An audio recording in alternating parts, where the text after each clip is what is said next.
Good morning, committee. Good morning to the public who may be watching us. The Senate Rehabilitation and Social Services Committee will come to order. I will ask the clerk to call the roll.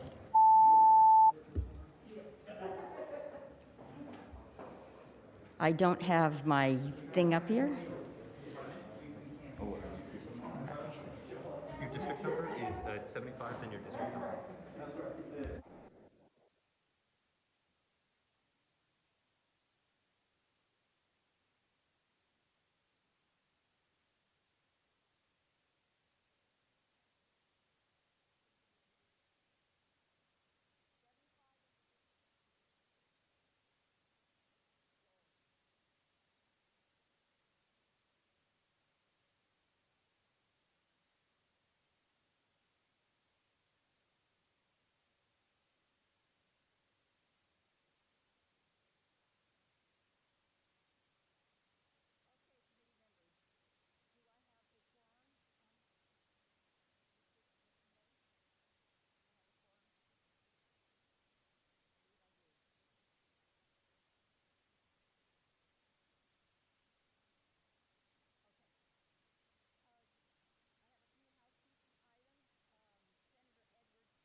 Senate Bill 1406, and the subcommittee was chaired by Senator McPike. Senator McPike has advised me after two robust meetings, one meeting going at least 3 hours, the second meeting close to that, taking more than 60 comments from the public, that there will in fact be a substitute today, but it is the goal of this committee to vote out a bill so it may be re-referred to judiciary.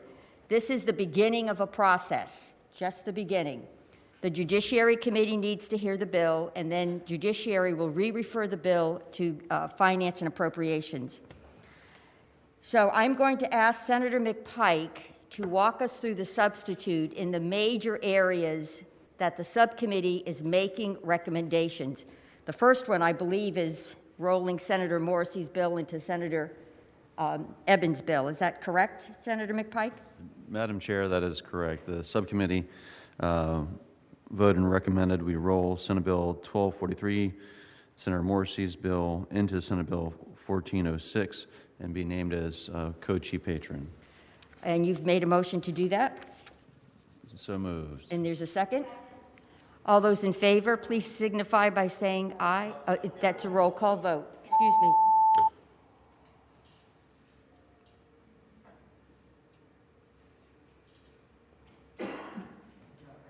Madam Chair? Yes, in both.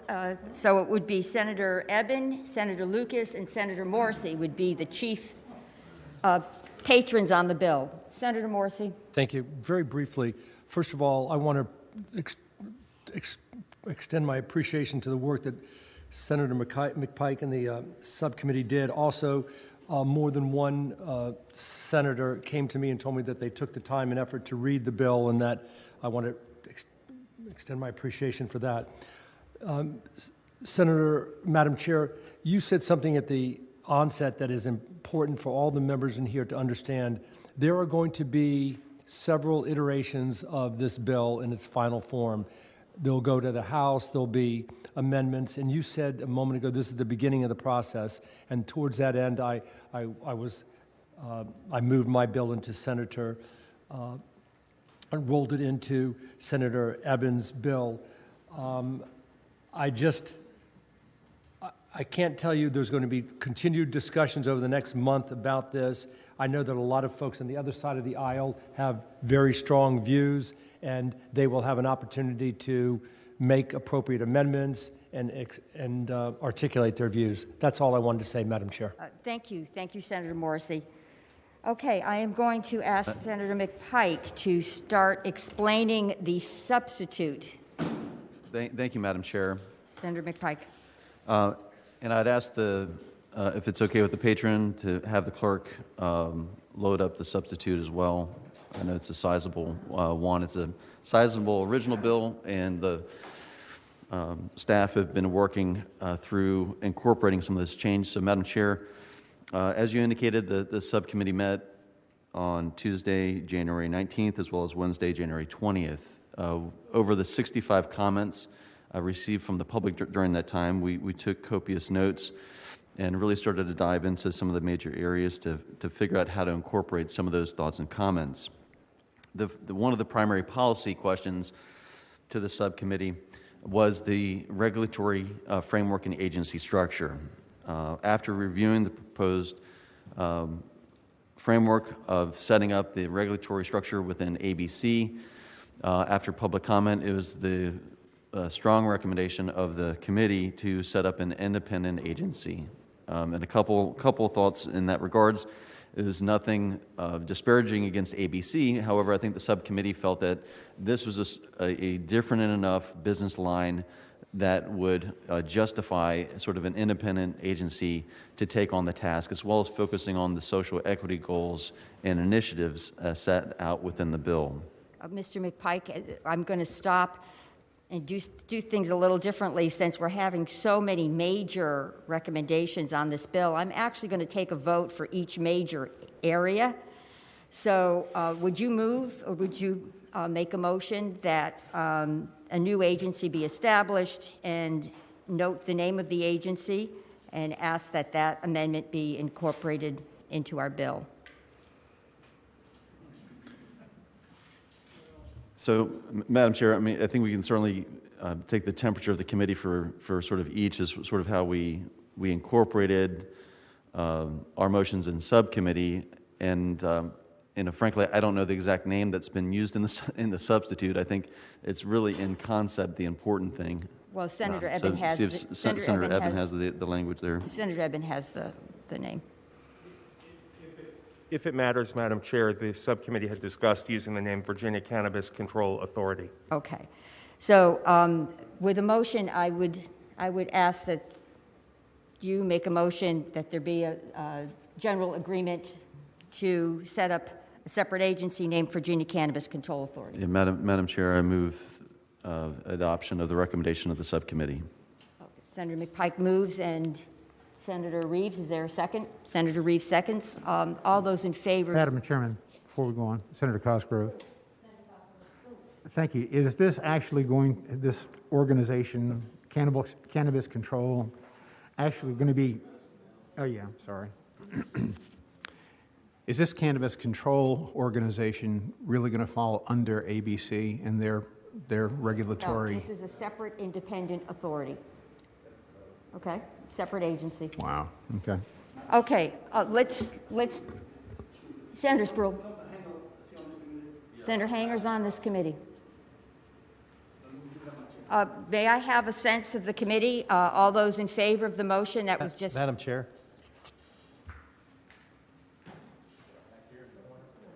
Senator DeStef? Madam Chair, I don't mind voting on something in concept, but I'd really like to know how it's funded, what it does, what authority it has, just really get a framework for what we're about to vote on, at least in concept for an organization.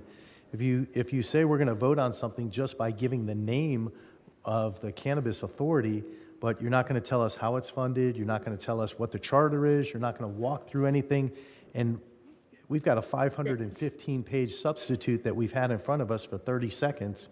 I haven't had a chance to go through here and read this. I did pay attention to some of the things, and I read the last two bills completely, but if we're setting up an authority, I'd certainly like to know all the details of it, or at least more than just, okay, here's a name, let's vote on it. Senator Eben? Yeah, in terms of the funding, Madam Chairman, Senator DeStef, It's funded from a line of credit from the Treasury, just as in the original bill, the ABC was going to receive a line of credit to set up operations to regulate cannabis. So similarly with the line of credit, and the Finance Committee this bill will ultimately go to, and it would have to be funded by Finance So with this the is line of credit. This is a vote in concept. Motion has been made and seconded. All those in favor, can you signify by saying aye? Aye. Those opposed? Chair determines the ayes have it. That amendment has been accepted. Senator McPike. Thank you, Madam Chair. The next major incorporation within the original bill, the subcommittee took a look at integration of the existing medical marijuana as well as industrial hemp producers, and identified one of the concerns is to ensure that there are ways within the bill that the existing industries can participate as the new market develops. And so the subcommittee strengthened language to ensure the participation of those who've already invested substantially in the market. And so we've included language for a crosswalk of the industrial hemp producers as well as the existing medical marijuana suppliers in Virginia with the 5 licenses. And Madam Chair would also so move. Madam Chair. Motion has been made. Is there a second?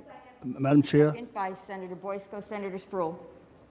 I see what I can't do this.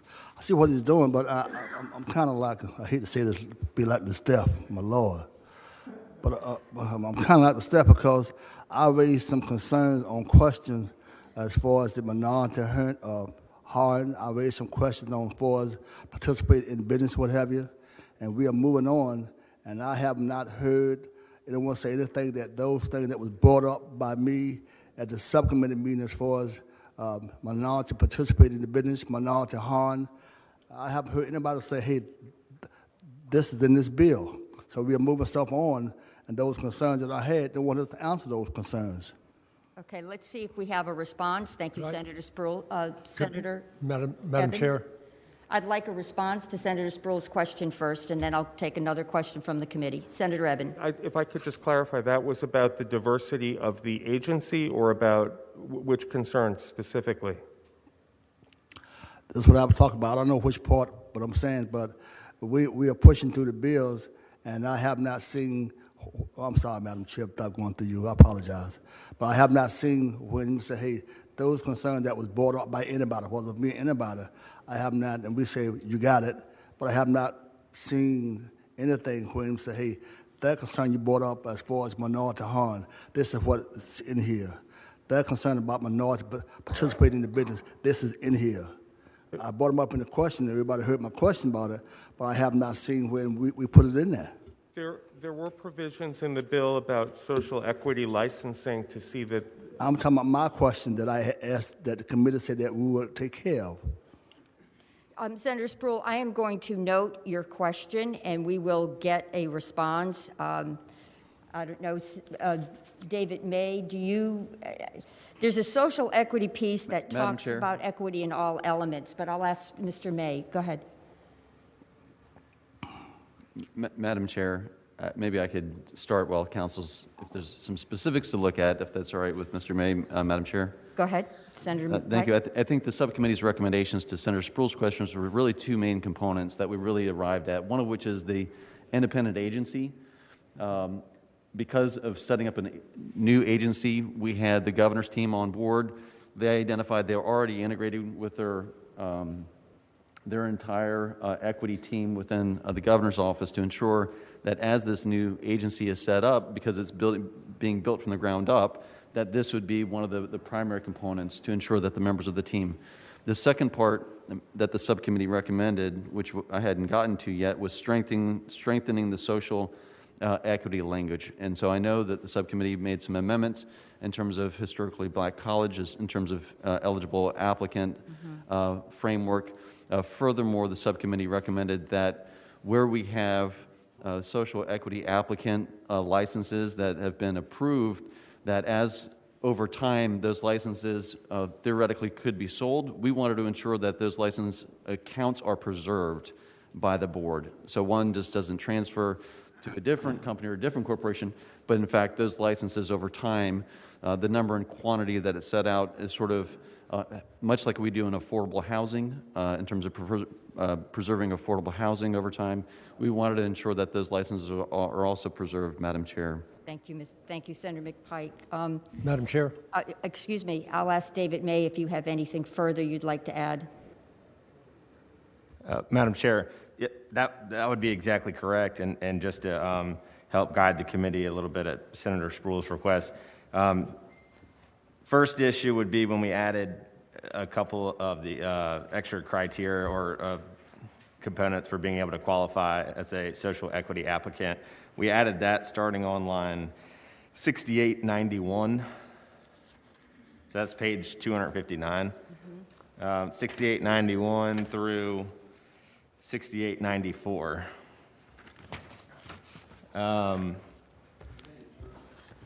Thank you, that's As very helpful.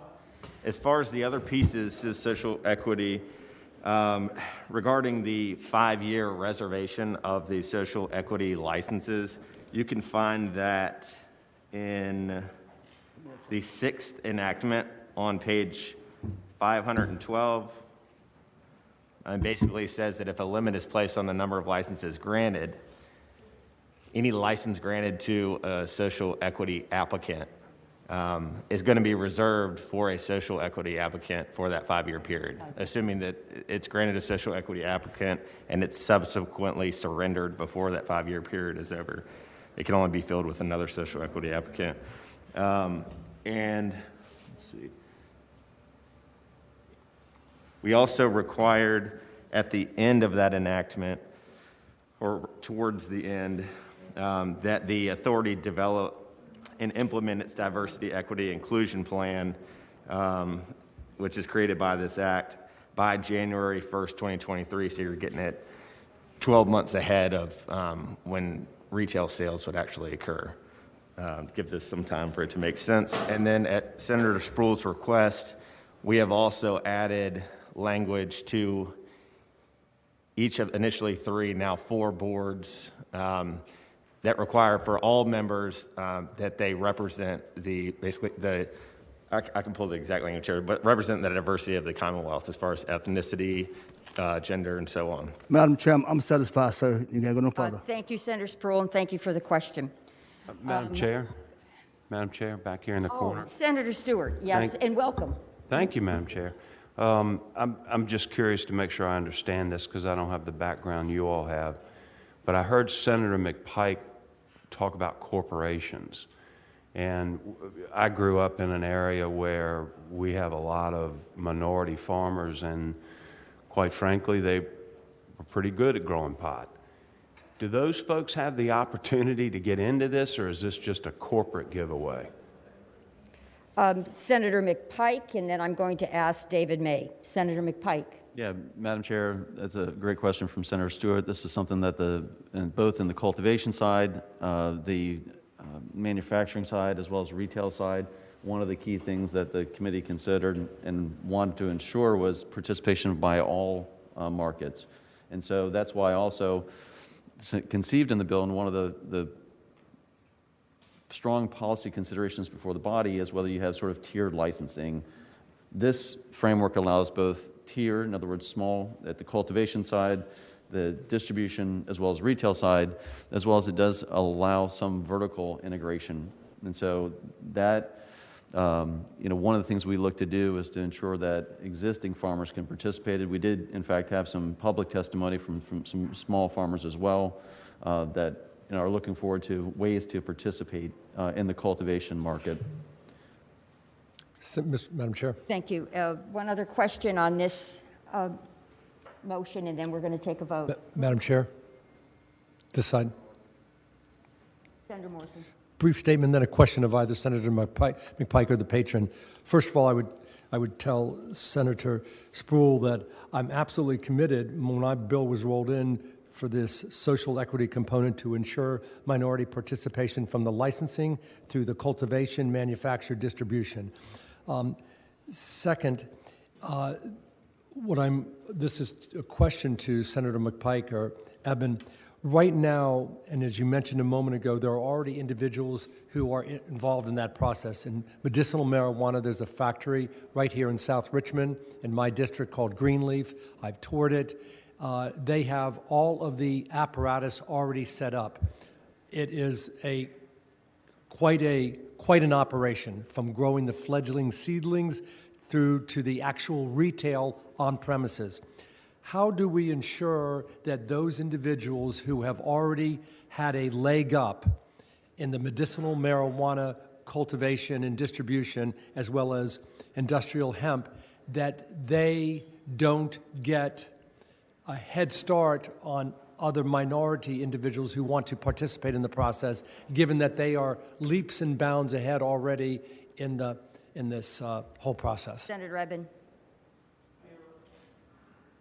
There, in the bill, in the social equity licenses, the commission can allow for social equity licenses to be issued early in the process or first, or as a priority. And I do want to note to the committee that we have established, I think, enough specificity in this substitute that will guide the new agency in preparing regulations. But there will be more detail as the agency promulgates regulations, and I will note that all of the stakeholders will be at the table. As you know, a regulatory process is inclusive, and I believe all voices are heard. So, Senator McPike, just quickly restate the motion, and I'm going to ask for a vote.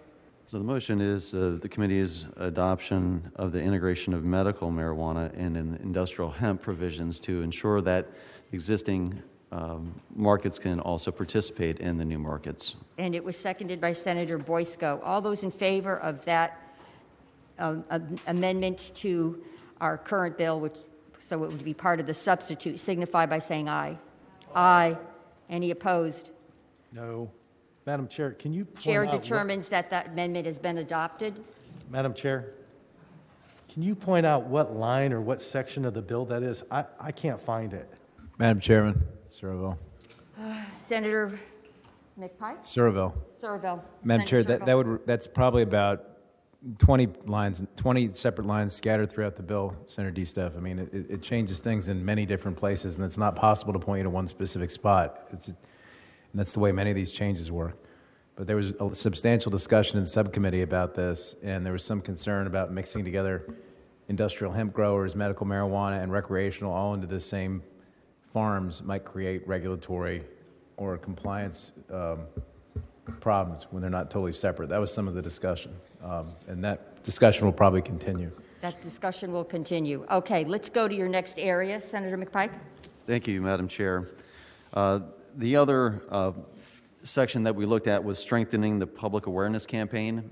And so we wanted to ensure that in advance of the implementation of legalization, that we had a ramp up. This is from comments from AAA in terms of, and other speakers during the public comment period, concerned about just the general awareness of substance use and ways to ramp up as a part of this effort. And so the committee adopted moving forward with basically a year ramp up into and before and proceeding to ensure that there's a public awareness campaign in place and well in advance, Madam Chair, and so move.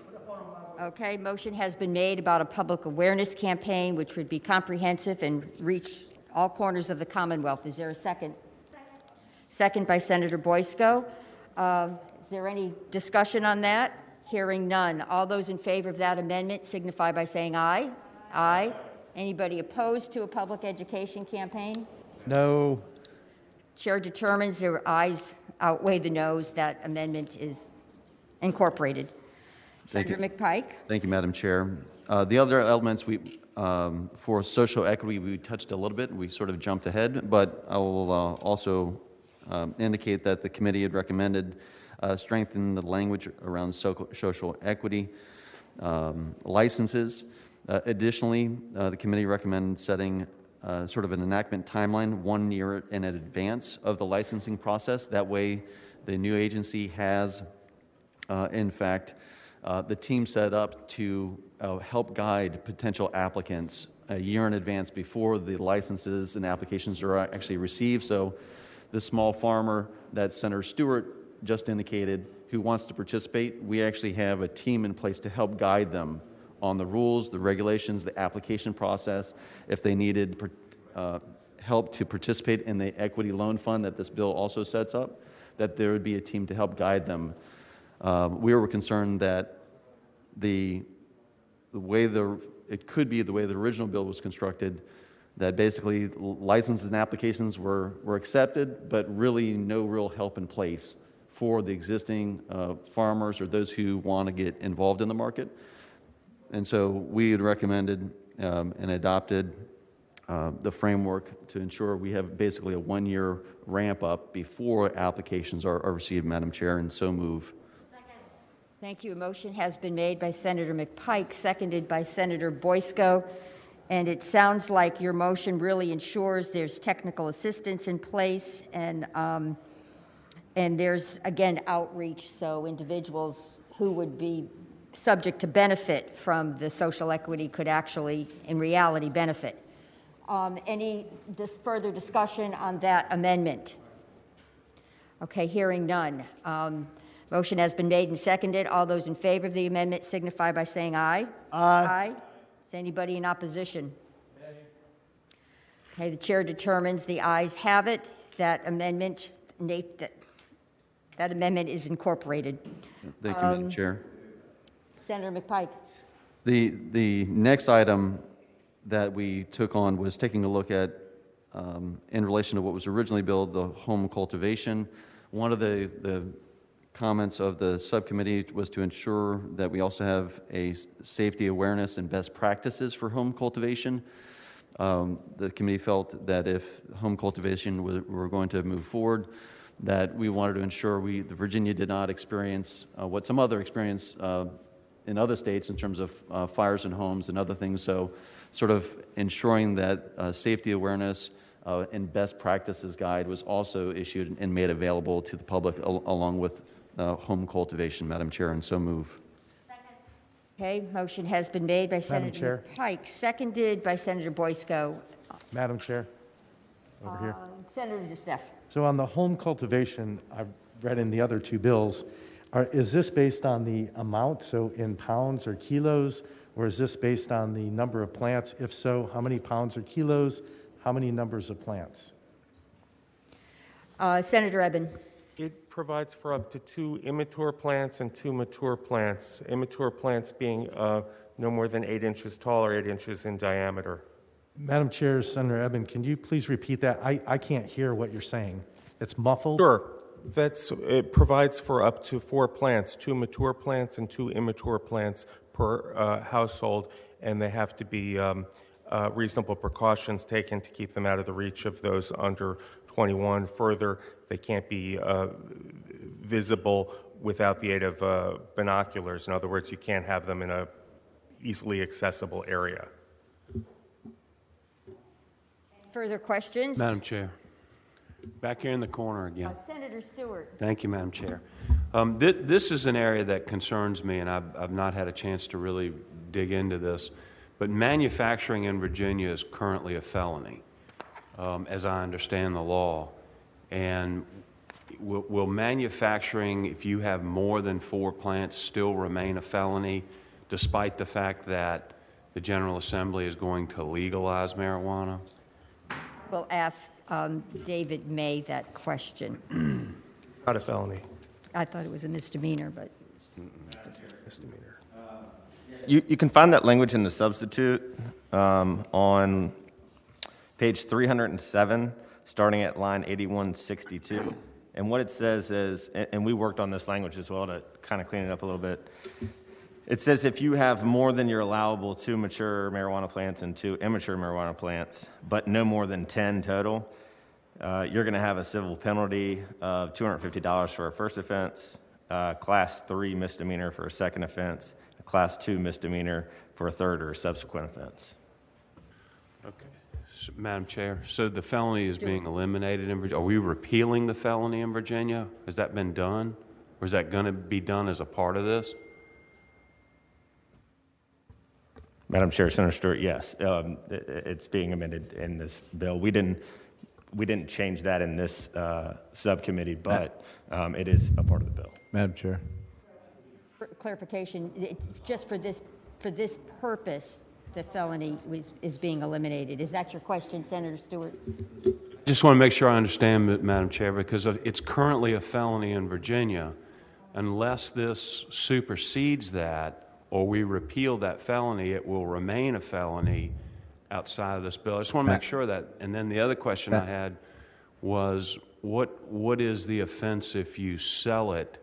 Madam Chair. If you grow it and sell it without a license? Servo, please. Senator Servo. Thank you, Madam Chair. Senator Stewart, we tried to leave all the court stuff for the Judiciary Committee to talk about, and so we didn't get into that stuff in heavy detail because we figured that was more the purview of the Judiciary Committee to review it, which I guess you'll see on probably a week from Monday.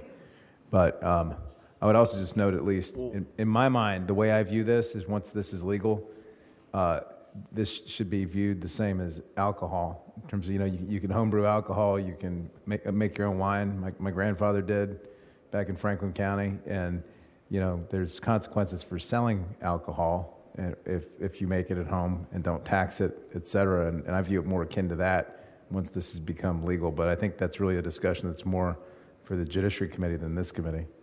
Well, Madam Chair, that concerns me in the sense that when people in Virginia find out that marijuana has been legalized, there are a lot of people in Virginia that are going to immediately start growing it, and I don't want those people to be found guilty of a felony because they thought it was legal, but in fact it was not. And I think that needs to be an integral part of this bill.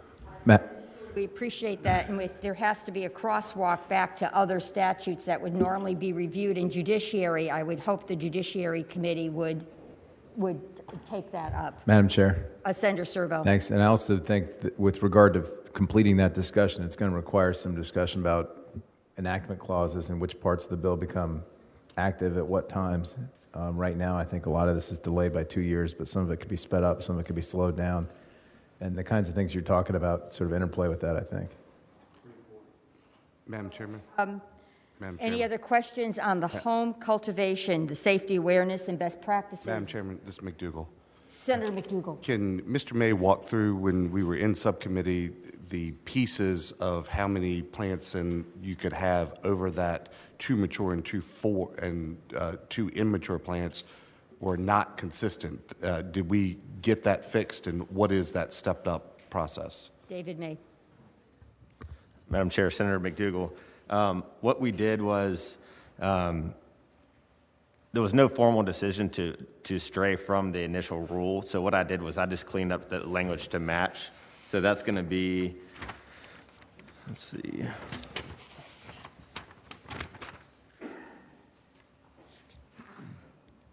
That would be on page 307, starting at line 8162.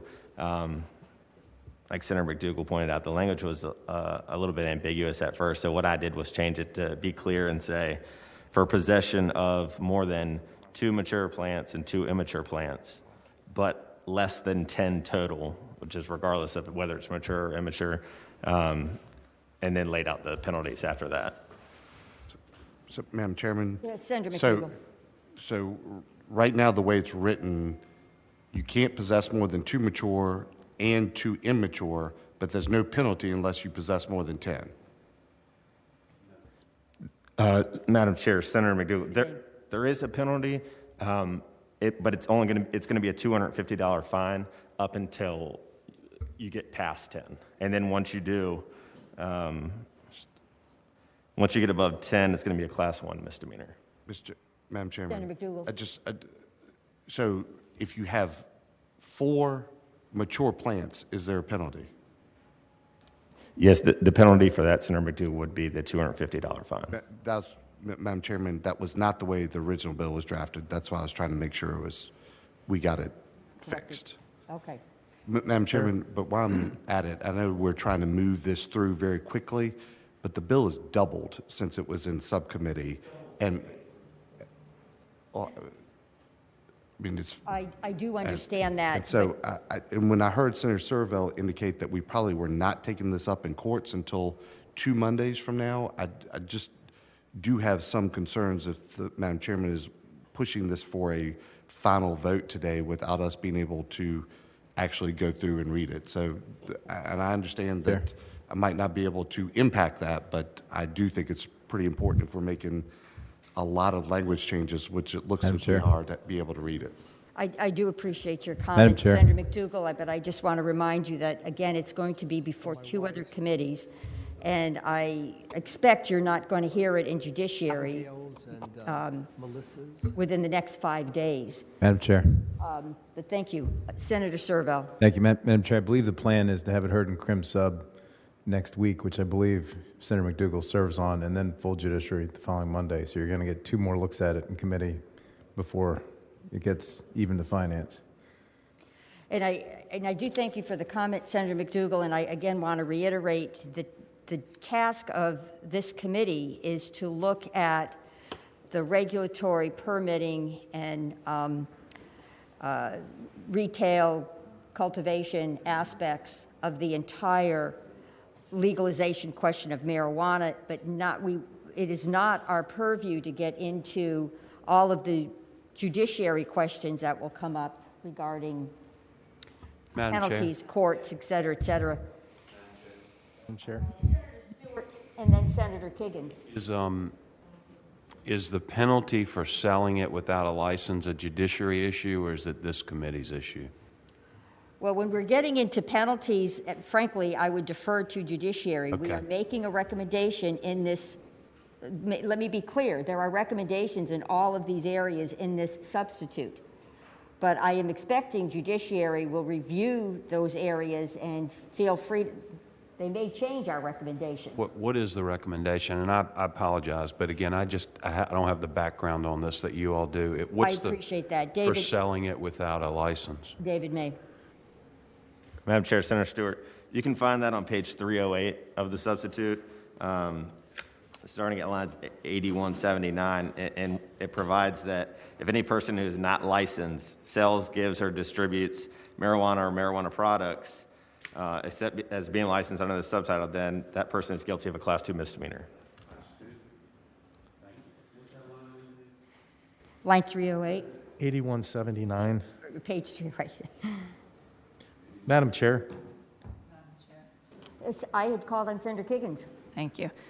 Madam Chair, my comment, I don't sit on the other committees that this bill will go through, so I just wanted to voice my concerns, especially with the home cultivation piece. I briefly mentioned it in subcommittee the other day, and I've mentioned a couple times just about the pace at which we're pushing this legislation through, and that's my kind of main concern. It's such a comprehensive bill, and I think many of us have stated that we are not comfortable with the pace. I'm concerned, and again, just speaking to the home cultivation point, I think it differs from people that are able to brew their own alcohols and things at home. We've done so much progress with medicinal marijuana and getting those guys in great shape, and just, their facilities are opened, they're regulated, they're highly following all the rules and regulations.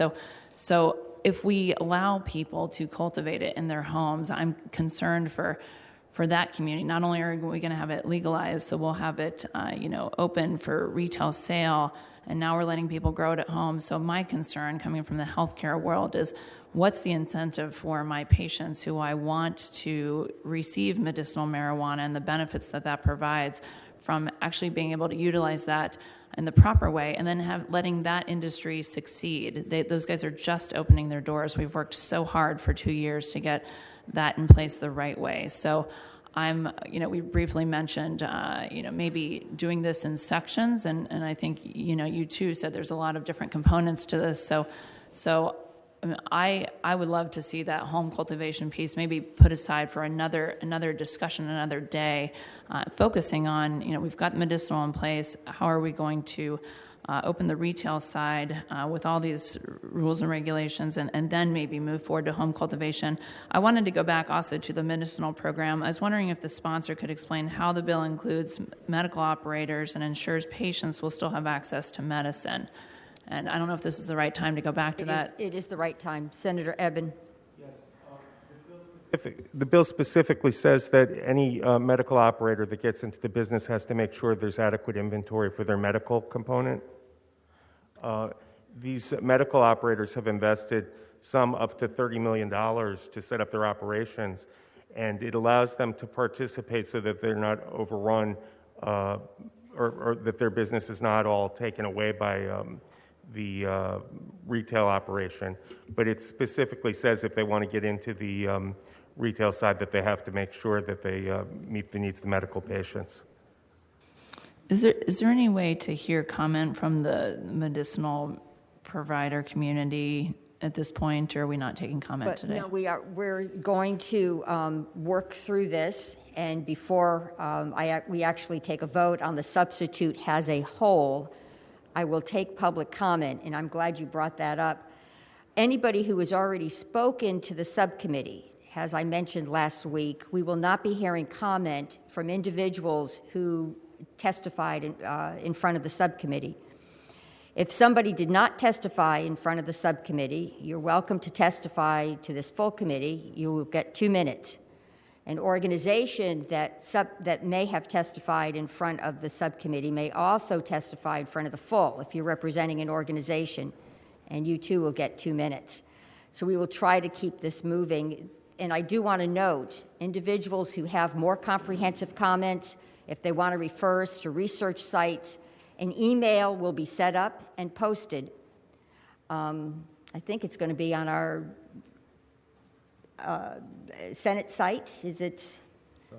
Madam Chair, we can make it available on the Commission's site, and I believe we can make it available. Hobie?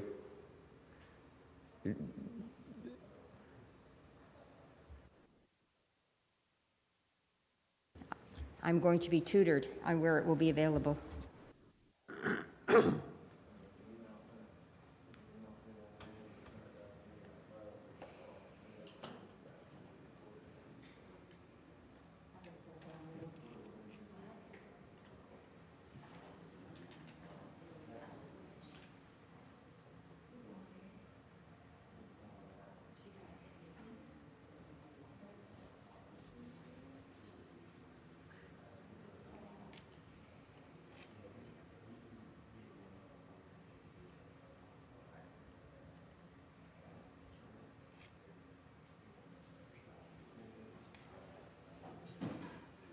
All right, staff has confirmed for me that individuals who do want to send us emails with comments or a more complete testimony, this is the email address. You will go to committee operations, all one word, committee operations at senate.virginia.gov.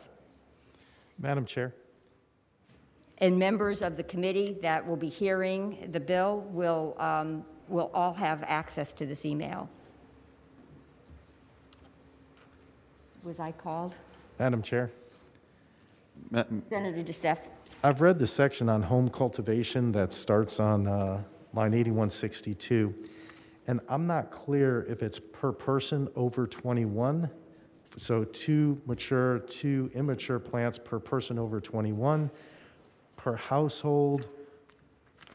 I can't distinguish or determine that. I've read the entire section there. So I want to make sure I'm not missing anything, but it starts with a person may only cultivate. So I'm assuming, I'm not sure if that's correct or not, that a person is somebody over 21 years old. Let me ask our general counsel. Mr. May. Madam Chair, yeah, give me just 1 second.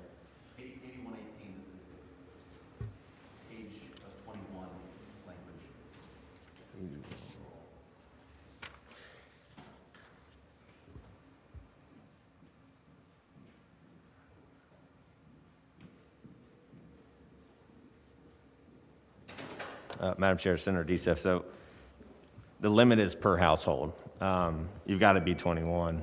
But if you have 2 21-year-olds in the same house, that's not going to extend the amount of plants that you can have. You're still going to be limited to 2 mature and 2 immature plants. Okay.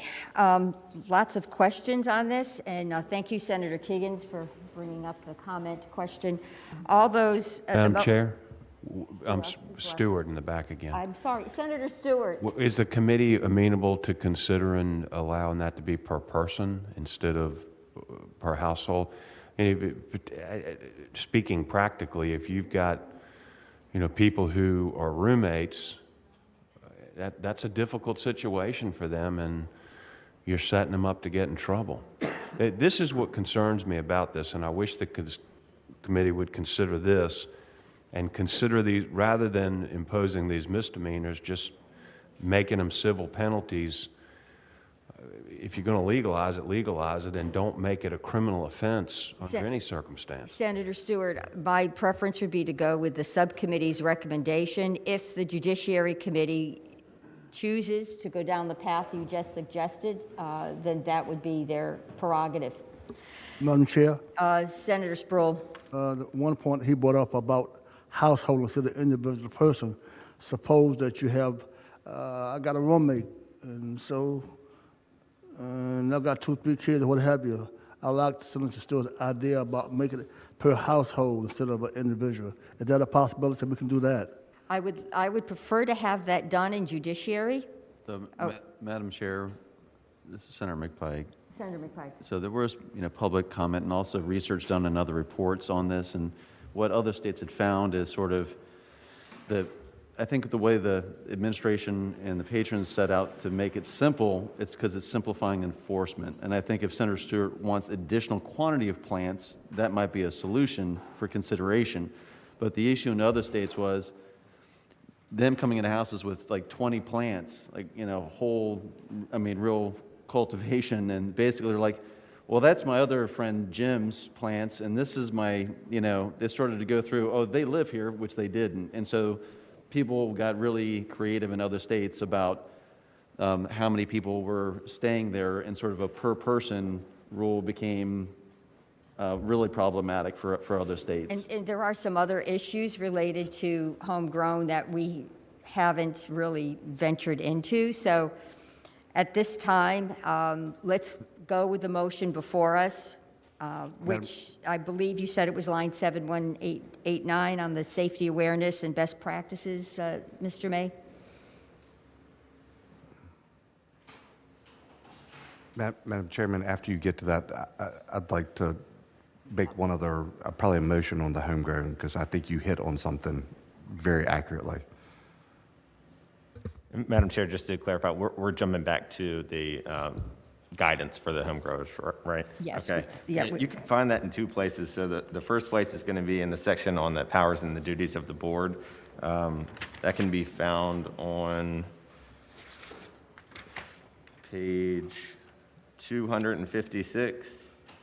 Item number 32 under the powers and duties requires the authority to develop and make available on its website guidance documents regarding compliance and safe practices for persons who cultivate marijuana at home for personal use, which includes information about cultivation practices that promote personal and public safety, child protection, discourage practices that create a nuisance, etc. The other instance is in the section that requires the board to promulgate regulations. You can find that on page 260. It requires the board to establish guidelines via regulations, in addition to other requirements set forth in the subtitle for personal cultivation of marijuana that promote public safety, the same requirements that we set forth in the guidance documents.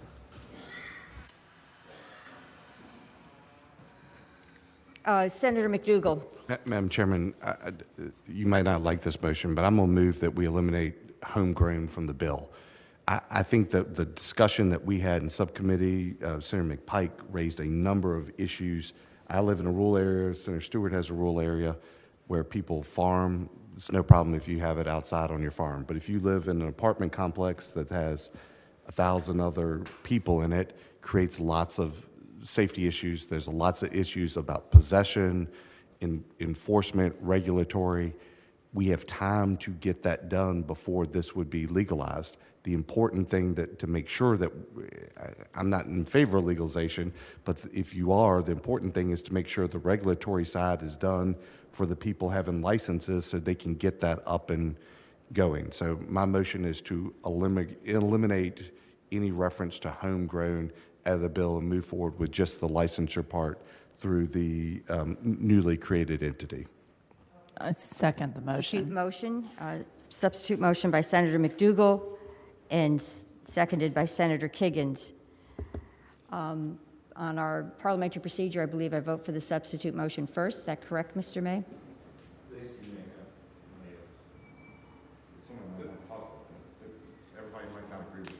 Madam Chair. I'm still taking comments, but when we get to the vote, I will be voting on the substitute first. Senator Boyce. Madam Chair, one of the things that we discussed in the subcommittee was that it's not clear how many localities are going to choose to have these stores for people to use. You mean the opt-out provision? Mm-hmm. And we want to make sure that we are being equitable here, especially in Southwest Virginia or South Side. We wanted to give people autonomy and respect their personal decisions. And I would urge the body to, with great respect to my colleagues, to reject the motion to exclude homegrown. Point being, somebody may live in a jurisdiction that is opted out of the legalization and therefore would not have access. Correct. Thank you.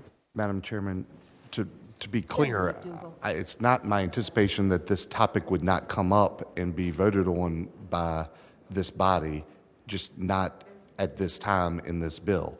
Certainly, as we're moving forward with this, the entity will take years to ramp up. It won't be instantaneous, but our effort to try to do this rapidly and to put both concepts together, I think, is going to make us come up with a worse product at the end. So what I am attempting to do is separate them out so you have the ability to deal with the entity now, and then if you continue to want to go forward with the other, you have two cycles, because it does not take 2 years to get the homegrown piece up and going. It does take time to get the regulatory entity and licenses and those things up and going. So I understand the time of the essence if you're trying to move this forward on that. I do not understand that same push for the homegrown, because that can be turned on pretty much instantaneously. So that I understand the issue, and certainly where Senator Stewart and I spend most of our time, it's very rural as well. But I think putting these two together, we're not going to come up with as good a product as we need to, and we're going to make some mistakes. Thank you, Senator McDougal. Madam Chair. Okay, a motion is before us. Madam I'll Chair. take one more comment on the motion. Senator Morrissey. Thank you, Madam Chair. First of all, with regard, I'm going to support I'm going to oppose the substitute motion to take this component out of there, but I will say the following. During our discussion so far, the gentleman from King George, Senator Stewart, mentioned that he foresees a situation where farmers are going to get into cultivation. I would just say this to staff. To the extent that these questions have come up in rehab right now, they're going to come up double or triple in judiciary. And what I'm going to be interested in hearing, and what I think other stakeholders are, and listeners and observers, is what are the best practices of other states with regard to the home cultivation. And hopefully you'll be able to, Senator McPike referred to it, referenced it a moment ago, we'll be able to share some of that with the body and judiciary.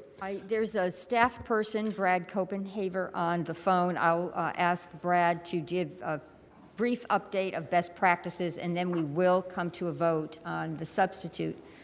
Mr. Copenhaver, are you still on Madam Chair, the line? I am, Welcome. Madam Chair. I'm happy to point you to the JLARC report. I know we have Mark Gribben from JLARC on as well, so I would maybe point to Mark to maybe tell us where in the report this is. But there are definitely best practices from other states. The JLARC report goes into detail about this.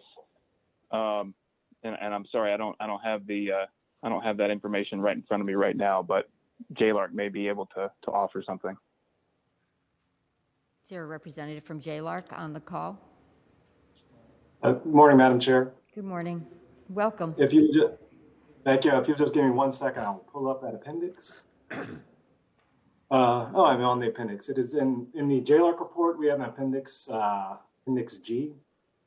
And in that appendix, there's a table G1, which lists all these states that have legalized for adult use and the status of several of their different laws, including possession, amount of concentrates that can be used, and home cultivation. Excuse me. Whew, I just ran up the stairs. So in there, you can see that there are, of the 12 states in Washington, D.C., which have legalized, there are 2 states that do not allow home cultivation. Those 2 states are Washington and Illinois. Third state on that list, Nevada, only allows home cultivation in certain circumstances, such as if you're a certain distance from a commercial location. But that table should give council the information they need to see what other states have done in this area.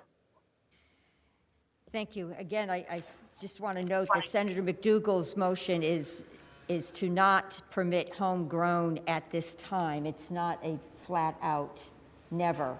It's because you don't know what we're going to do in the future. Is that correct, Mr. McDougal? Senator McDougal?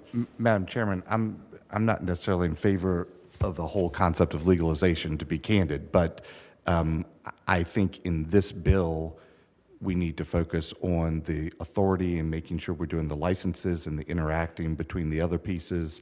And I know the social justice part is very important as you go through that. I think when we add in the homegrown piece, it creates a lot of confusion in the interaction, and I don't think that we're getting that right. And as we try to run this through at a very compressed time frame, that we're going to make some mistakes. And that part would not come into effect for 2 years till the legalization goes into place, and there's plenty of time to deal with that.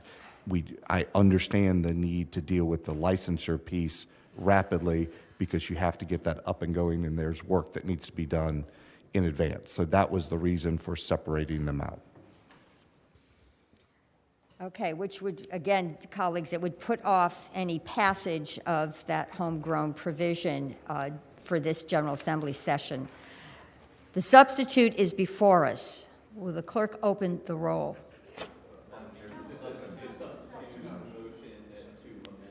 There was a substitute motion to amend. Okay, that's a voice vote. Part of the Madam Chair. Excuse me. Okay. Seems to be a little, could be controversial here. All right. On the substitute motion that Senator McPike so eloquently made and Senator Kiggins seconded, all those in favor. Senator McDougal. Senator McDougal. Oh, my goodness. McPike would be very happy with that.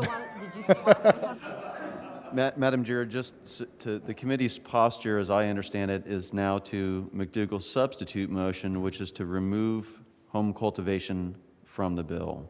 That is correct. All those in favor of that substitute motion, please signify by saying aye. Aye. All those opposed? No. Madam Chair, can we do a vote? At the request of Senator Kiggins, we will do a roll call vote. All those in favor, again, of removing the homegrown provision now. Ayes 7, nays 8. Okay, substitute motion fails. We're back to the original motion. Okay, all those in favor of moving forward with this limited homegrown option that is in the bill and we have spent time explaining, please signify by saying aye. A motion had been made earlier and had been seconded by Senator Boysko. All those in favor of that motion signify by saying aye. Aye. Any opposed? No. No. Okay. Madam Chair, so just a few more items to wrap up for the subcommittee report. Senator McPike. Thank you, Madam Chair. The subcommittee also commented on the composition of the boards themselves as contemplated and wanted to ensure that the General Assembly also had appointments. And so I know the substitute also addresses that in the various board sections to ensure, again, equal number of appointments between House and Senate for certain categories in the creation of the new boards. And so move, Madam Chair. Okay, motion has been made and seconded by Senator Spruill. Madam Chairman, Senator Cosgrove. Senator Cosgrove. Thank you, Madam Chairman. I'm not thrilled with this bill, but I will tell you that I really hope that we stand strong on this particular issue. In the past, we've been bullied by the other chamber about them having more people representing those committees than the Senate does. So I hope that this will be a non-starter if the other chamber wants to make it an issue. So I just needed to say that. Thank you. Thank you. Any other comments? Madam Chair. Senator Locke. Having voted on the prevailing side by which we defeated the homegrown proposal, I would like to reconsider that vote. Since we did a roll call vote on that, all those in favor of reconsidering the vote by which we defeated the substitute motion on homegrown signify. I think we have to do a roll on that. Please go on the roll. I can't get to mine. I can't get to mine either. Okay, got it. This is a reconsideration vote on the homegrown substitute motion. Okay. So now we are back to Senator McDougal's substitute motion.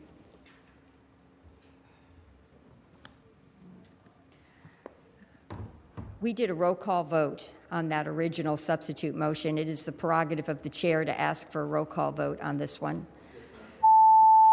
This is voting on Senator McDougal's substitute motion.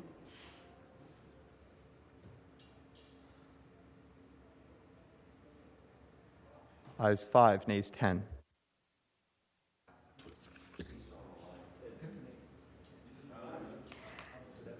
So this, just to be clear, so there's noes 10. It's defeated by a larger margin.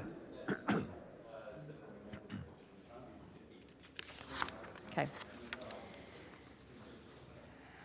And we had already passed the main motion, so there. And it's also correct, Madam Chair, we have passed Senator McPike's primary motion with regards to adopting an amendment relating to safety and awareness for home cultivation. By one vote. Okay. Okay, Senator McPike, let's move on, please. Thank you, Madam Chair. One of the last major issues that the committee took up. Did you want to make? We I'm had a sorry. motion made on the boards, and Senator Spruill seconded that. Yes, I'm sorry. Okay. Thank you, Madam Chair. Colleagues, there are 3 advisory committees set up. They're described throughout the bill. I think they strengthen the bill. All those in favor of Senator McPike's motion to proceed with the structure that has been set up regarding the advisory committees, please signify by saying aye. Aye. Anybody opposed? Okay, that motion carries. The next area, Senator McPike. Thank you, Madam Chair. The other item the subcommittee had considerable discussion about was the framework of both referendum and opting out of the provisions. And the committee had recommended an opt-out framework to still allow for the localities to opt out through the referendum framework, but not necessarily an affirmative opt-in. The concern being that the proposed framework may have created sort of a patchwork that frankly, the ABC and this committee had struggled with for years in terms of Christmas tree effect of doing small carve-outs over the year, outside of also having densification issues where you could have, for instance, one tiny town within the locality that does not permit, you create sort of densification within the town.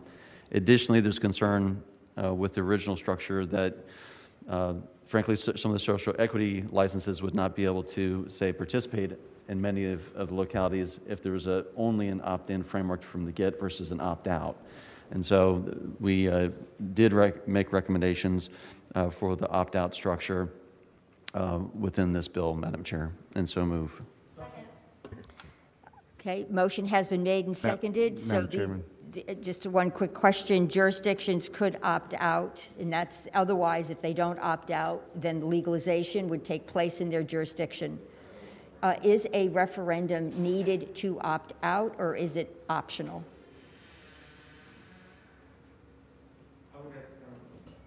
Thank you. Madam Chair, so the referendum won't actually be on the legalization so much as the referendum allows the locality to say we don't want retail marijuana shops in our jurisdiction. So marijuana will be legal everywhere, but but a locality can hold a referendum, and if it passes, they can say we're not going to have the stores here. You could still manufacture it there, cultivate it. I guess my question is, does the jurisdiction have to hold a referendum, or could the Board of Supervisors decide they don't want retail operations there? Madam Chair, I took out the provisions that allowed the locality to do anything via ordinance. A referendum would have to occur That through was the my voters. question. Okay, thank you.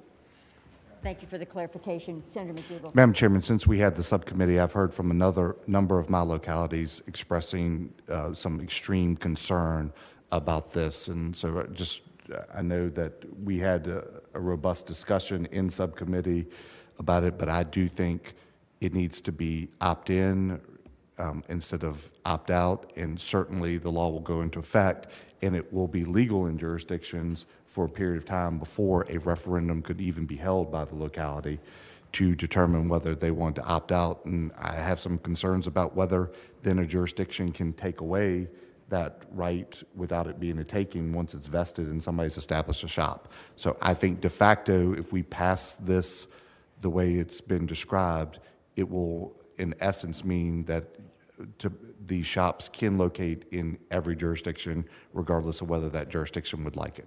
Madam Chair, I have a question. Senator Boysko. Thank you, Madam Chair. Question for actually David May.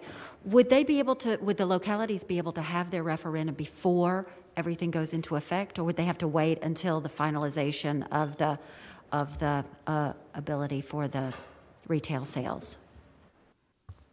Madam Chair, Senator Boysko, they would be able to have it in advance for a period. If you look at page 515, in the 15th enactment, we allow localities to hold a referendum between the dates of January 1st, 2022 and December 31st, 2023. So basically the 2 years leading up to the retail sale, they could hold the referendums. And those would take effect January 1st, 2024, when the retail sales kicked in. Madam Chair, thank you very much. So that clears my mind that a locality would be able to make a proactive decision, hold their referendum, and have it in place well before this all becomes active. Thank you very much. Madam Chairman, Senator Cosgrove. a couple of questions for Senator McPike. Senator McPike, talking about localities and opting in and opting out, is there anything in this bill that addresses zoning or conditional use permits to keep,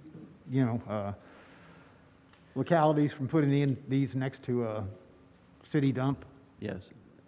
Madam Chair, I'd respond. There are several different sections allowing localities to create ordinances in this regard. Additionally, there are certain prohibitions also conceptualized in terms of distances from schools, recreation places, and sort of a list of those. And I'm not sure of the exact bill line based on the new substitute because the lines have adjusted. Maybe council could point some of those out.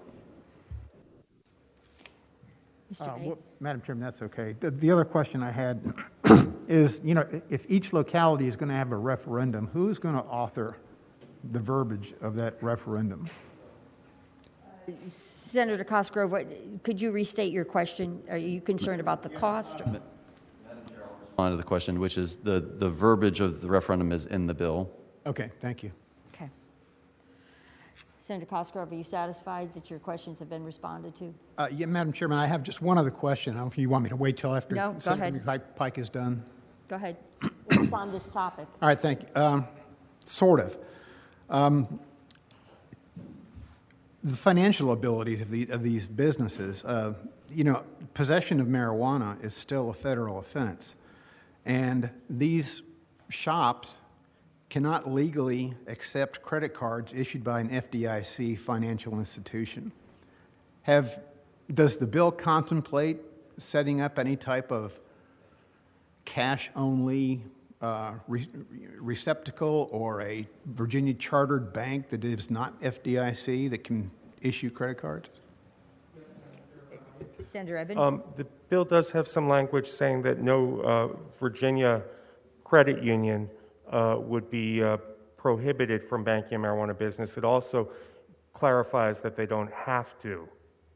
So it's a safe harbor from the state point of view. It doesn't deal with federal banking laws. Well, Madam Chairman, if I might continue. Senator Cosgrove. Thank you. Credit cards are usually issued by an institution that is federally insured. All right? That being the case, they are not allowed to take a credit card issued by one of those institutions, one of the retail shops. I had a long discussion with a guy in Denver about this. All right? It's all cash. Armored trucks come by all the time and take nothing but cash out of these places. So I'm a little concerned about that and the potential for crime. So noted. Let me just address that one point. Senator Morrissey, I think that's something we have to put on. I think Senator Cosgrove was on to something in the sense that when I toured Greenleaf here in Richmond, I saw an ATM machine there, and I asked that question. They don't take any credit cards of any nature. If they have the actual dispensary right there with a pharmacist in the same building as the manufacturing going on, and you cannot use a credit card to purchase the marijuana. That may be something Senator McPike, Senator Eben, or Madam Chair, that we'll take up later on when we get into the distribution of marijuana for non-medicinal purposes. I think it's a good practice not to be taking the credit cards of any nature. Well, I thank you for your comment. That issue is very specific and not before us in this bill. Madam Chair. Boysko. Senator Boysko. Madam Chair, we actually did have conversations about this, and I think it might be helpful if Deputy Secretary Copenhagen were able to give us some feedback. Comment on that? Yes. Mr. Copenhaver, are you still on the phone? Yes, Madam Chair. Thank you for the question, Senators, and thanks, Madam Chair, for the opportunity to respond. This is an issue nationwide with federal banking laws being pretty prohibitive with what federally insured institutions, how they can participate. There have been in some states some pretty creative ways that credit unions especially have been able to bank these businesses, especially given how much the product will be tracked and traced, and as long as we're ensuring it doesn't go across state lines, there's some flexibility there. There's also some legislation on the federal level that would fix most of these problems. It passed out the U.S. House last year, didn't make it to the Senate, but I know that the advocates on the federal level are working on that. So you're right, this is an issue that a lot of folks have dealt with, but we think that there are pretty creative solutions out there. Sounds like there may be a federal fix. Okay, colleagues, before us is the suggestion from the subcommittee that the framework actually include an opt-out via a referendum for localities. All those in favor of that concept, please signify by saying aye. Aye. Anybody opposed? No. Chair deems that the ayes have it. Is there any other issue to general area to come before the committee? Senator McPike, and then we'll go to public comment. Thank you, Madam Chair. Those are the major items, and just for note of the committee, based on the creation of the independent agency, the timeline was adjusted 1 year, so 2024. From the original bill, it was 2023. So we felt the additional year also provided more framework for the social equity components, the business development, the equity line to be in place, the education, the public awareness campaign. And so we felt that both aligning for the new agency as well as allowing for the additional year to get these elements in place was a stronger framework. We felt much more comfortable about adding a little bit more time to get it right versus trying to sort of shoot for 2023, Madam Chair. Thank you, Senator McPike. So we have in the contents of the substitute before us. Before we vote on the substitute as a whole, we will be taking public comment. I'm sorry, may I ask one other question? Senator Stewart, yes. Thank you, Madam Chair. Madam Chair, over the years, we have adopted quite a few regulations regarding smoking. Governor Northam had a signature piece of legislation not allowing people to smoke in restaurants. How does this track with that? Where can you smoke this? Does it track the same as cigarettes? Or is it different? I just don't have the background on this that you all do. Thank you, Senator Stewart. I'm going to ask Senator Eben and then Mr. Copenhaver if you have anything to add. Senator Eben. In addition to complying with the Virginia Clean Indoor Air Act, there is a penalty that the Courts Committee will have to consider for smoking in public. So basically, you can smoke it at home? At home, privately. Madam Chair. Other questions? Senator Cosgrove. Thank you, Madam Chairman. You know, we're looking at this 500-plus page bill. This is bigger than the budget, okay? And normally, at least each year, we have a PowerPoint presentation on the budget, you know, what goes where and how and when. There's just way too much in this 500-page bill for us to deal with in a short session without having some type of definitive answers, you know, that are going to come up. I mean, this bill is a mammoth bill. And to just run it through here and then run it through judiciary and then run it through finance, I would hope that the members would get some type of presentation on this in a PowerPoint fashion. Thank you. Point well taken, Senator Cosgrove, and I think Madam Chair? as this bill evolves, we are going to probably for all senators have a very thorough presentation on the bill. Senator Eben. Yeah, I just want to assure Senator Cosgrove, I had an outline of the bill to the original bill that was 7 pages with the major components, and I can see that that's updated and made available to all senators before it comes to the floor.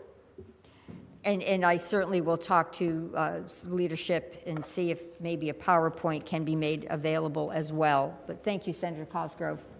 Okay, we're going to... Any other comment before I go to public comments? Madam Chair. Senator McPike and then Senator Kiggins. Yeah, just as a point of reference also, the subcommittee was made available a shared Google Drive with the PowerPoint presentations that we were given at our last meeting on this, in addition to a collaborative document based on line numbers and sort of policy issues, as well as the JLARC report, the governor's work group report, and several other outside resources. Those are, of course, available to any and all members that want to sort of have a shared collective resource at your fingertips to review literally thousands of pages of other reports that the subcommittee reviewed going and reviewing. So I'm happy to make that available to members as needed. Thank you, Madam Chair. Thank you, Senator McPike.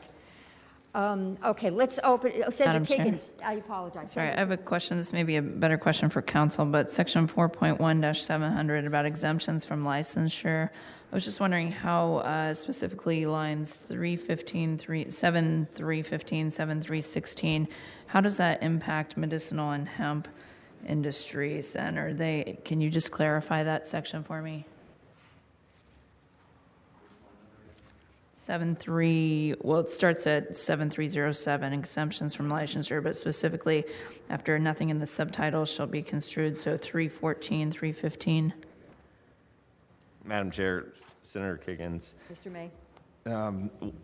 So what that language does is, and this is some language that we worked on in the subcommittee, the first piece is it says that your pharmaceutical processors and your hemp processors, dispensing facilities, that they're not going to be prohibited from getting a license under this, whether it be a cultivation license, manufacturing, retail, wholesale.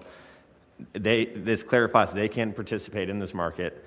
And it goes on to say that they can also, assuming they are participating in the market, they qualify for the license the same way anyone else does. They meet the requirements.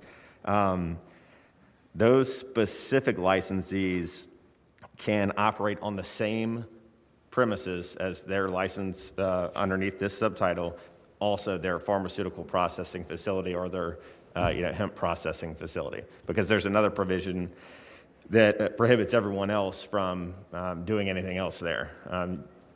So we put in this language because they wanted to be able to basically run out of the same shop. Okay, so does that mean that people who are cultivating at home then are privy to the same licensure that the pharmaceutical people are? Madam Chair, Senator Kiggins, no, it will not. Let's see here. The home growers are listed in Clause 4, and that language only applies to Clauses 1, 2, and 3. Okay, thank you. Thank you. Okay, I will open it up to public comment. Again, if you did not testify before the subcommittee, we are ready and willing to take your comments. Please limit them to 2 minutes, and organizations, you also have 2 minutes. Let's see. Those who are in the queue who are in favor of this bill, maybe you could raise your hand. The clerk can call you in the order in which your hand is raised. James Avery, please go ahead.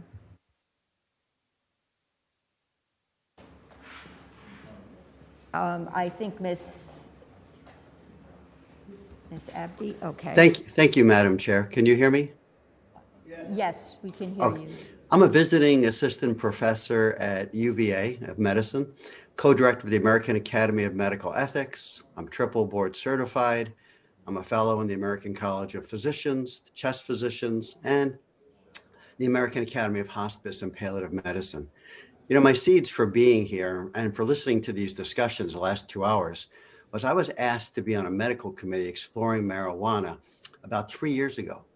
What I found stunned me. At that time, I was writing more prescriptions for opioids than most doctors would do in a year because I'm a hospice doc. My attitude was laissez-faire. Once I started reading the scientific research, I realized in all my years as a physician, I've never seen a story where the gap between the science and the public perception was so great. And I've been disappointed in this august committee. I have heard very, very few questions about basic science. Everybody's researched what other states have done, but have you looked at the most recent neuroscience? We've made huge strides in our understanding of the brain. And they tell us that the younger a person is, the greater the negative effect. As a pulmonologist, we've never been able to keep young people away from cigarettes, from alcohol, from opioids. How is this going to be different? The American Academy of Child and Adolescent Psychiatry has opposed legislation.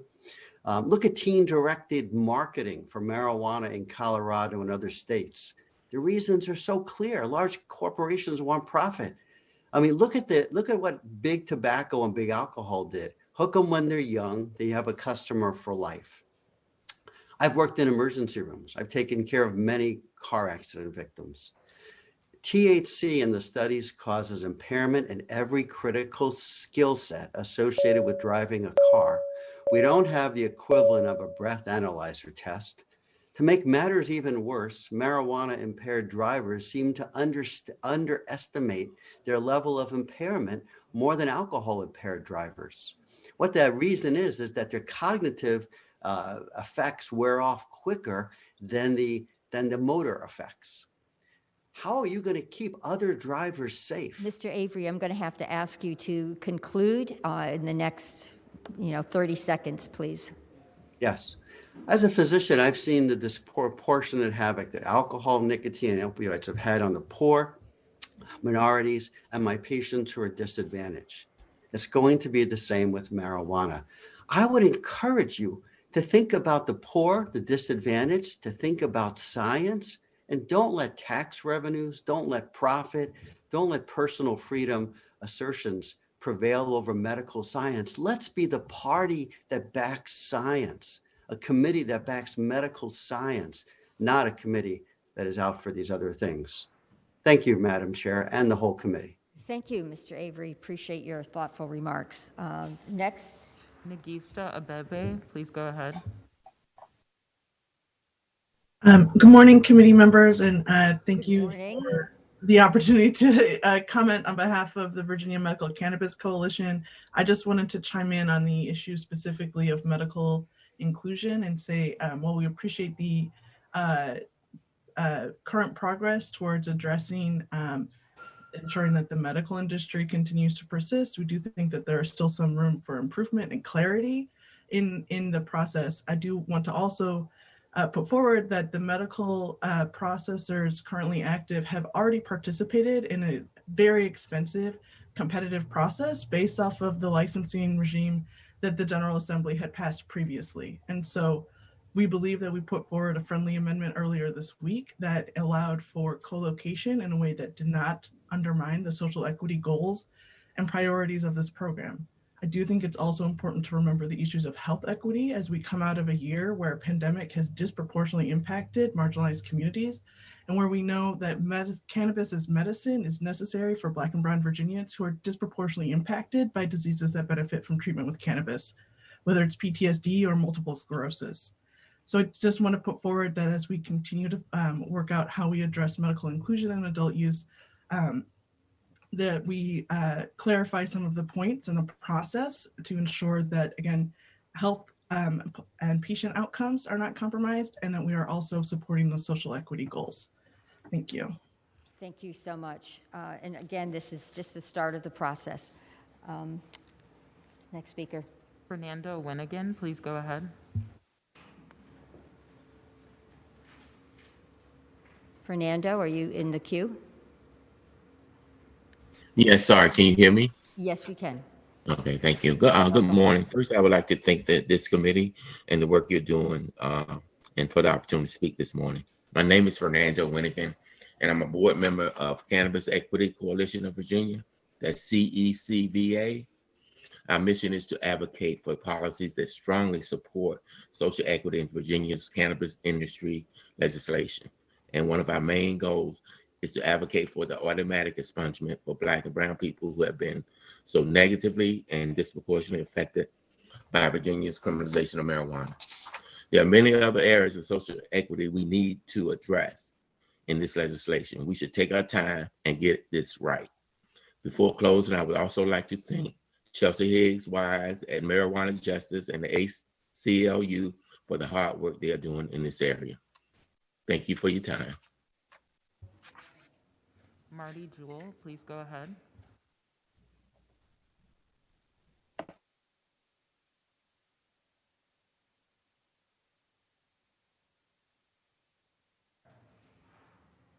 Marty, are you there?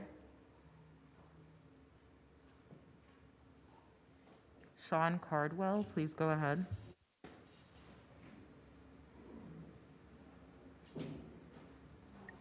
Hello, can y'all hear me? Sean? Yes. My name is Sean Cardwell. I'm a resident of Roanoke, Virginia, and I've been listening for the past few days. I particularly appreciate Senator Spruill and everything he's been saying and his viewpoints. But I'm a past felon, and I'm a non-marijuana related offense felon. And I just wanted to voice my concern that when this is all starting up and the framework is being laid out, that felons don't get shut out from being owners and employees in this business. This is an opportunity for all Virginians to take ownership in something and come up and to block felons out from this, as they do in some other states. Felons aren't allowed to participate in the legal marijuana business. It would be a devastating blow for us. This is something I've looked forward to as an opportunity to be an owner in the legal marijuana business. And I haven't heard I've heard a lot of talk about people of the legislation trying to look out for people who have been a victim of the war on drugs, particularly marijuana, but the criminal justice system affected all minorities more so than others. So we all need a chance to come up, and that's all I wanted to say. Thank you. Thank you so much. Alexander McCauley, please go ahead. Alexander, are you with us? Good morning, Madam Chairman. Good morning, Alexander. And members of the committee. My name is Alexander McCauley. I represent Jushi Incorporated, which is the pharmaceutical processor, which holds the license in Northern Virginia. And I want to thank the administration's legalization team for all of their hard work, Senator McPike, Senator Eben, for everything that they've been doing, especially Mr. May for his efforts to work with the medical cannabis providers to get this bill in a posture where we are not prejudiced or where we're not prejudiced by the rollout of the legalization program. I do want to say that while I appreciate the amendments in 7308, and in that section, I do feel that there needs to be more express language that makes clear that the medical cannabis companies don't have to apply for all of these other licenses. We don't know if we will, what the eligibility standards will be.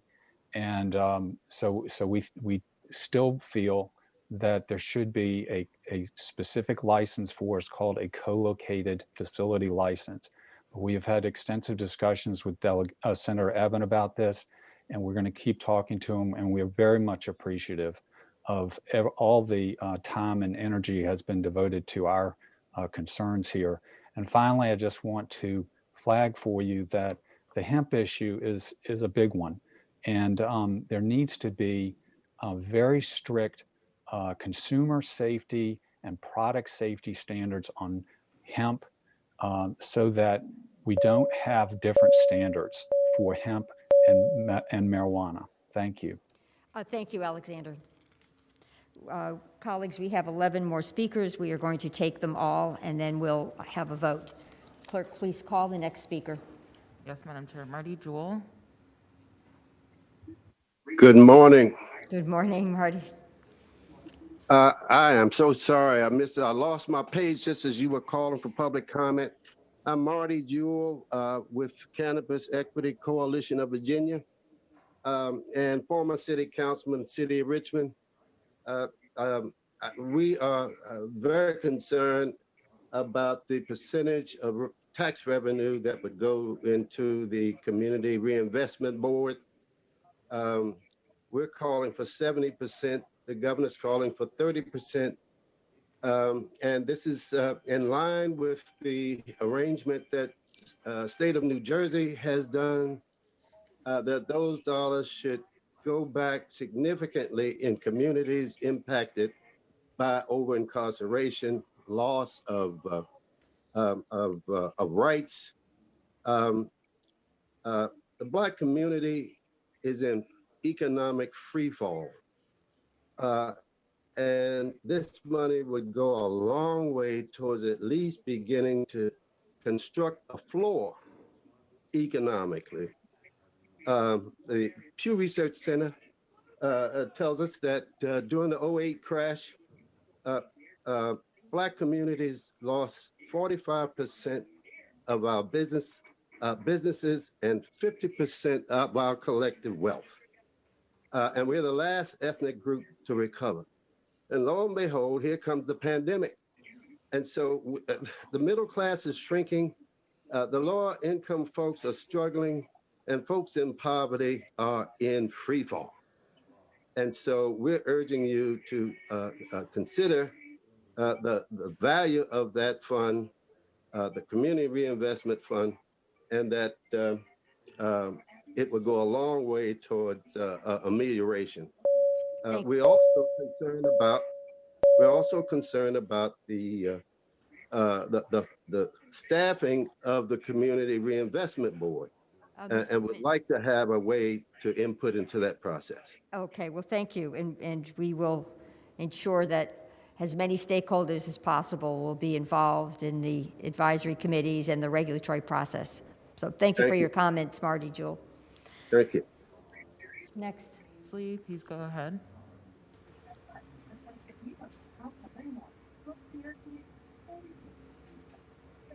Thea, I'm not sure. Please unmute yourself.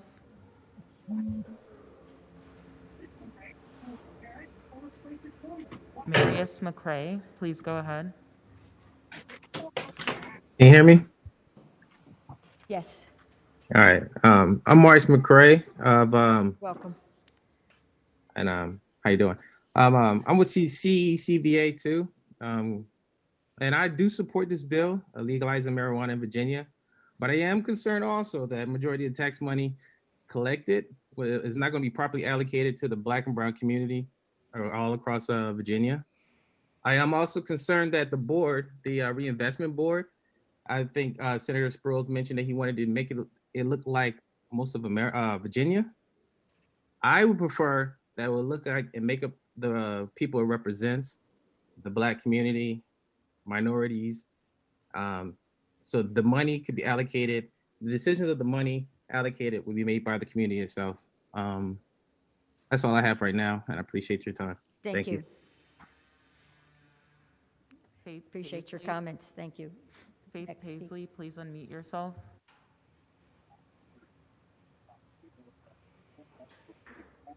Yes.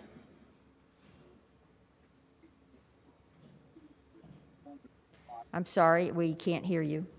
Who are you calling? Faith Paisley, please go ahead. Yeah. Yes, I am Dr. Faith Paisley. I serve as a volunteer medical director in Roanoke, Virginia for the free clinic for the homeless. I represent the whole city of Roanoke, and I take care of all the homeless in our city. I'm very concerned about the rollout of a legislative program. It's very concerning to me because of the mental health consequences. It seems to me that you are considering mainly the economic consequences. I would like for you, even though I am a scientist, I do not want to bore you with medical facts. I have found that people do not change when I present a medical address. I would like to give you more of the hard facts as I see it. Yesterday, I saw two patients who had been definitely impacted by their use of marijuana. One was very paranoid. The other had severe mental cognitive decline and was unable to really process his thoughts because of the chronic use of marijuana. I would like for each of you to consider the fact that you're very young as compared with me, and you will not live long enough to see the consequences of what you are doing today. The wave of mental health issues created by the legalization of marijuana is much greater and more severe than what we are seeing currently with COVID, with the exception that the medical consequences will not be immediate. They will be long-term. You will not live long enough to see it. Dr. Paisley, I'll have to ask you to conclude. Yes, I would like for you to consider the consequences for your children and grandchildren, the dumbing down of their intellect by the long-term use of marijuana. Thank you. I don't think you are adequately looking at the long-term consequences in the mental health issues. I do support medicinal marijuana. We already have that covered medically. We have good treatments for that. I do support the medicinal use, but please consider the mental health consequences of what you are personally doing. Thank you so much, Dr. Paisley. We've taken great notes and appreciate your input. I apologize for my voice. No problem. Talia Harris, please go ahead. Good morning, Senators. I Good assure morning. you, I will be brief this morning. Go ahead, My name Julia. is Kalia Harris. I am the co-executive director of Virginia Student Power Network, which is a statewide organization that represents hundreds of young people throughout Virginia. Over the last 2 decades, Virginia has been convicting young people aged 18 to 24 for possessing marijuana more than any other age group. I urge you all to prioritize social equity on day one of legalization. Our Black and Brown community members have been the targets of biased marijuana enforcement, and in order to truly put meaning behind the word social equity, that has to be more than essentially a labor or diversity quota. It must include ownership and the opportunity to acquire licensing. 50% of all licenses should be social equity licenses. Redressing harms must mean investing in real social equity. Banning vertical integration is crucial to this process. Social equity from day one. It is time to legalize it right in Virginia, and that starts today. Thank you all for your time. Thank you so much. I'm going to make an adjustment to our time allocation just so we can keep things moving. So I'm going to ask those to give us your remarks. If you support the bill, to please say you support the bill. If you have something to add that has not already been stated, you have 1 minute to do so. Will the clerk please call the next person? Ashna Khanna, please go ahead. Good morning, Madam Chairman and honorable committee members. Thank you so much for taking the time. We support the bill. We do have two huge things that we would like to see addressed. One is in regards to regulation and equitable access to the market. We believe that there's a loophole. Employers of 10 or more employees are eligible for the social equity license and all the benefits it entails if more than 51% of their employees have been impacted by marijuana prohibition and targeted by drug enforcement. We believe that this eligibility condition creates a loophole that diverts the benefits of social equity licensure away from those who need it the most. We'd propose striking this law altogether. Another is that there's two sections that may be impacted by felony convictions, granting of licenses and revocation of licenses, resulting in denial of impacted community members from participating in an industry. We believe that the provisions are too broad and moral turpitude is not defined explicitly. We would highly recommend that we limit the offenses that will hinder licensure and decrease the number of years between conviction and application. Thank you. And I would suggest you send your comments to us in writing. They seem to be quite specific. Yes, and so I actually have emailed all the committee members in solidarity with Marijuana Justice, the Marijuana Equity Cannabis Coalition, and others. And so everyone should have this in their email. I will make sure to email again. My only last thing is that there must be intentional funding and oversight. Currently, 30% is not enough for equity funds, so we would like to see that to be 70%. Thank you, Hussama. Thank you. Thank you so much. You're welcome. Next speaker, please. Please go ahead.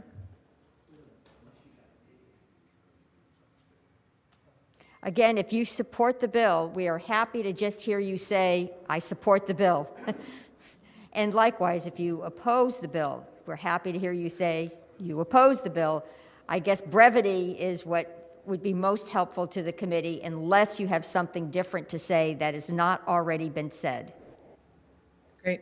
Thank you so much, Madam Chair. My name is Chelsea Higgs-Wise with Marijuana Justice. We support the bill. Just two things we'd like to have seen differently is to ban full vertical integration from anyone having all 4 licenses, except for grandfathering the existing industry with the medical industry, as well as the loophole with the 10 people as hiring and qualifying for social equity licenses. I just want to add that that is the specific loophole that happened in Illinois in their first round of licenses that yielded 0 Black license holders. So encouraging, really appreciate the bill and the hard work on this, and our comments have been emailed to the committee. Thank you. Thank you so much. Next speaker, please. Charles Bowling, please go ahead. Hello, my name is Charles Bowling. I am here with Marijuana Justice. I'm also a yoga teacher and wellness advocate. I support this bill, and just the rebuttal what has already been said. We need to get rid of vertical integration. Also, we need to make sure that social equity is on the forefront of this bill. Thank you. Appreciate your comments. Next speaker, please. Dylan Bishop, please go ahead. Madam Speaker, members of the committee, I appreciate your time. My name is Dylan Bishop. I'm speaking on behalf of the Cannabis Business Association of Virginia. We are generally in support of this legislation and appreciate the patron introducing it. However, we would suggest 2 amendments, both of which I've emailed to the committee. The first amendment of which I'm speaking would permit Virginia registered industrial hemp processors to sell their surplus oils, specifically those containing some THC, to Virginia licensed pharmaceutical processors more efficiently. This transaction is already permitted. This would just make the transaction slightly more efficient. And secondly, based on the committee's recommendation to go forward with home cultivation, we would respectfully request that the committee consider an enactment clause that would permit home cultivation in earnest. We don't think that it's necessary to have a fully propped up regulatory framework in place in order to permit home cultivation. So we would encourage the committee's consideration of that enactment clause. Thank you, ma'am. Thank you so much. Clerk, please call the next speaker. Kimberly Hartka, please go ahead. Hi there. I represent Parents Opposed to Pot, a Virginia-based nonprofit. We have been tracking news reports nationwide of child deaths just since Colorado legalized. Because of marijuana, impaired adults, babies sleeping with and smothered by a stone mother, toddlers left in hot cars, drownings, fires, and vicious dogs where adults were too stoned to rescue the child, violent attacks and car crashes. One father put his dog in the diaper bag in the car and proceeded to run over his 2-year-old son and killed him. At least 250 children have died in these child abuse and neglect cases just since Colorado voted for recreational marijuana. Because of this and the other negative outcomes in the other states, Parents Opposed to Pot strongly objects to marijuana legalization. Thank you. Thank you, Kimberly. For those who have already signed up, we will be able to hear you. Folks who have not yet signed up or are signing up after 9:45, we would ask that you send us written comments. So we're only taking folks who have signed up to this point. We keep getting more and more individuals signing up, and that's just too much of a rolling list. So the clerk, please call the next speaker. Yes, Madam Chair. Thomas Antorchio, please go ahead.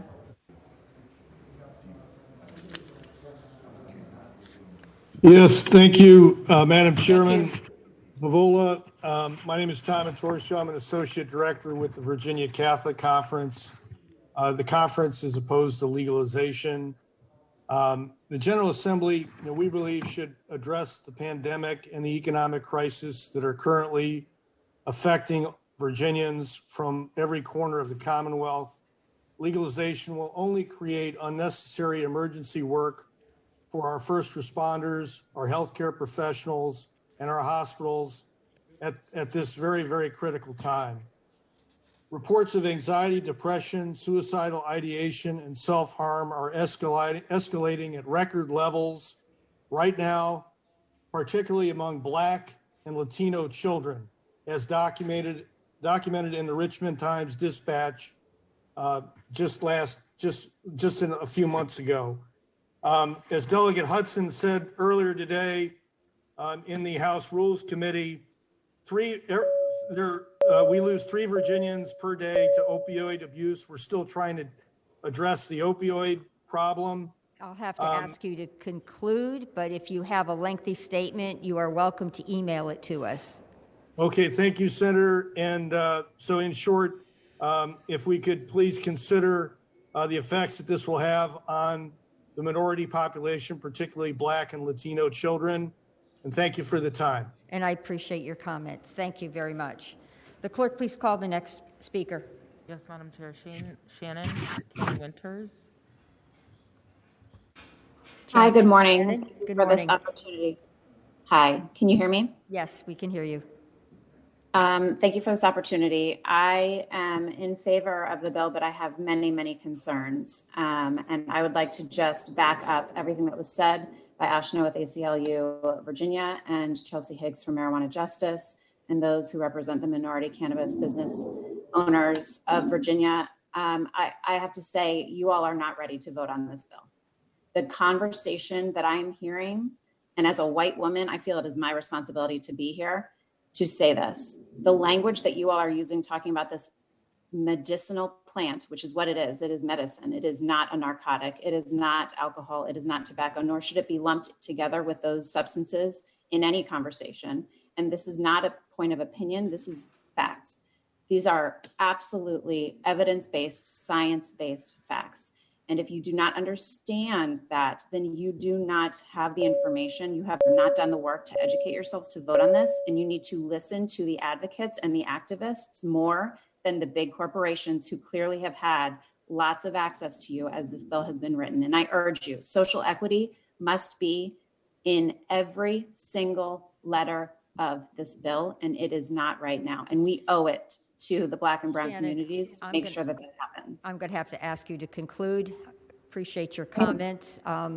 If you In have conclusion, I would just like to reiterate, please do educate yourselves. This is the solution to so many problems, from criminal justice reform to the opioid crisis, to COVID-19, to racism, to misogyny, to maternal health equity, to so many things, and it is rife with white supremacy. And it is clear in the comments made on both sides of the aisle today that we are not facing that. And I'll be honest, if you don't educate yourselves, we are organizing. We are already organized. We are already educated ourselves, and you will lose your seat the next time your seat is up for re-election. We appreciate your comments. I'll now have to go to the next speaker. Thank you. Clerk, call the next speaker, please. David McCray, please unmute yourself.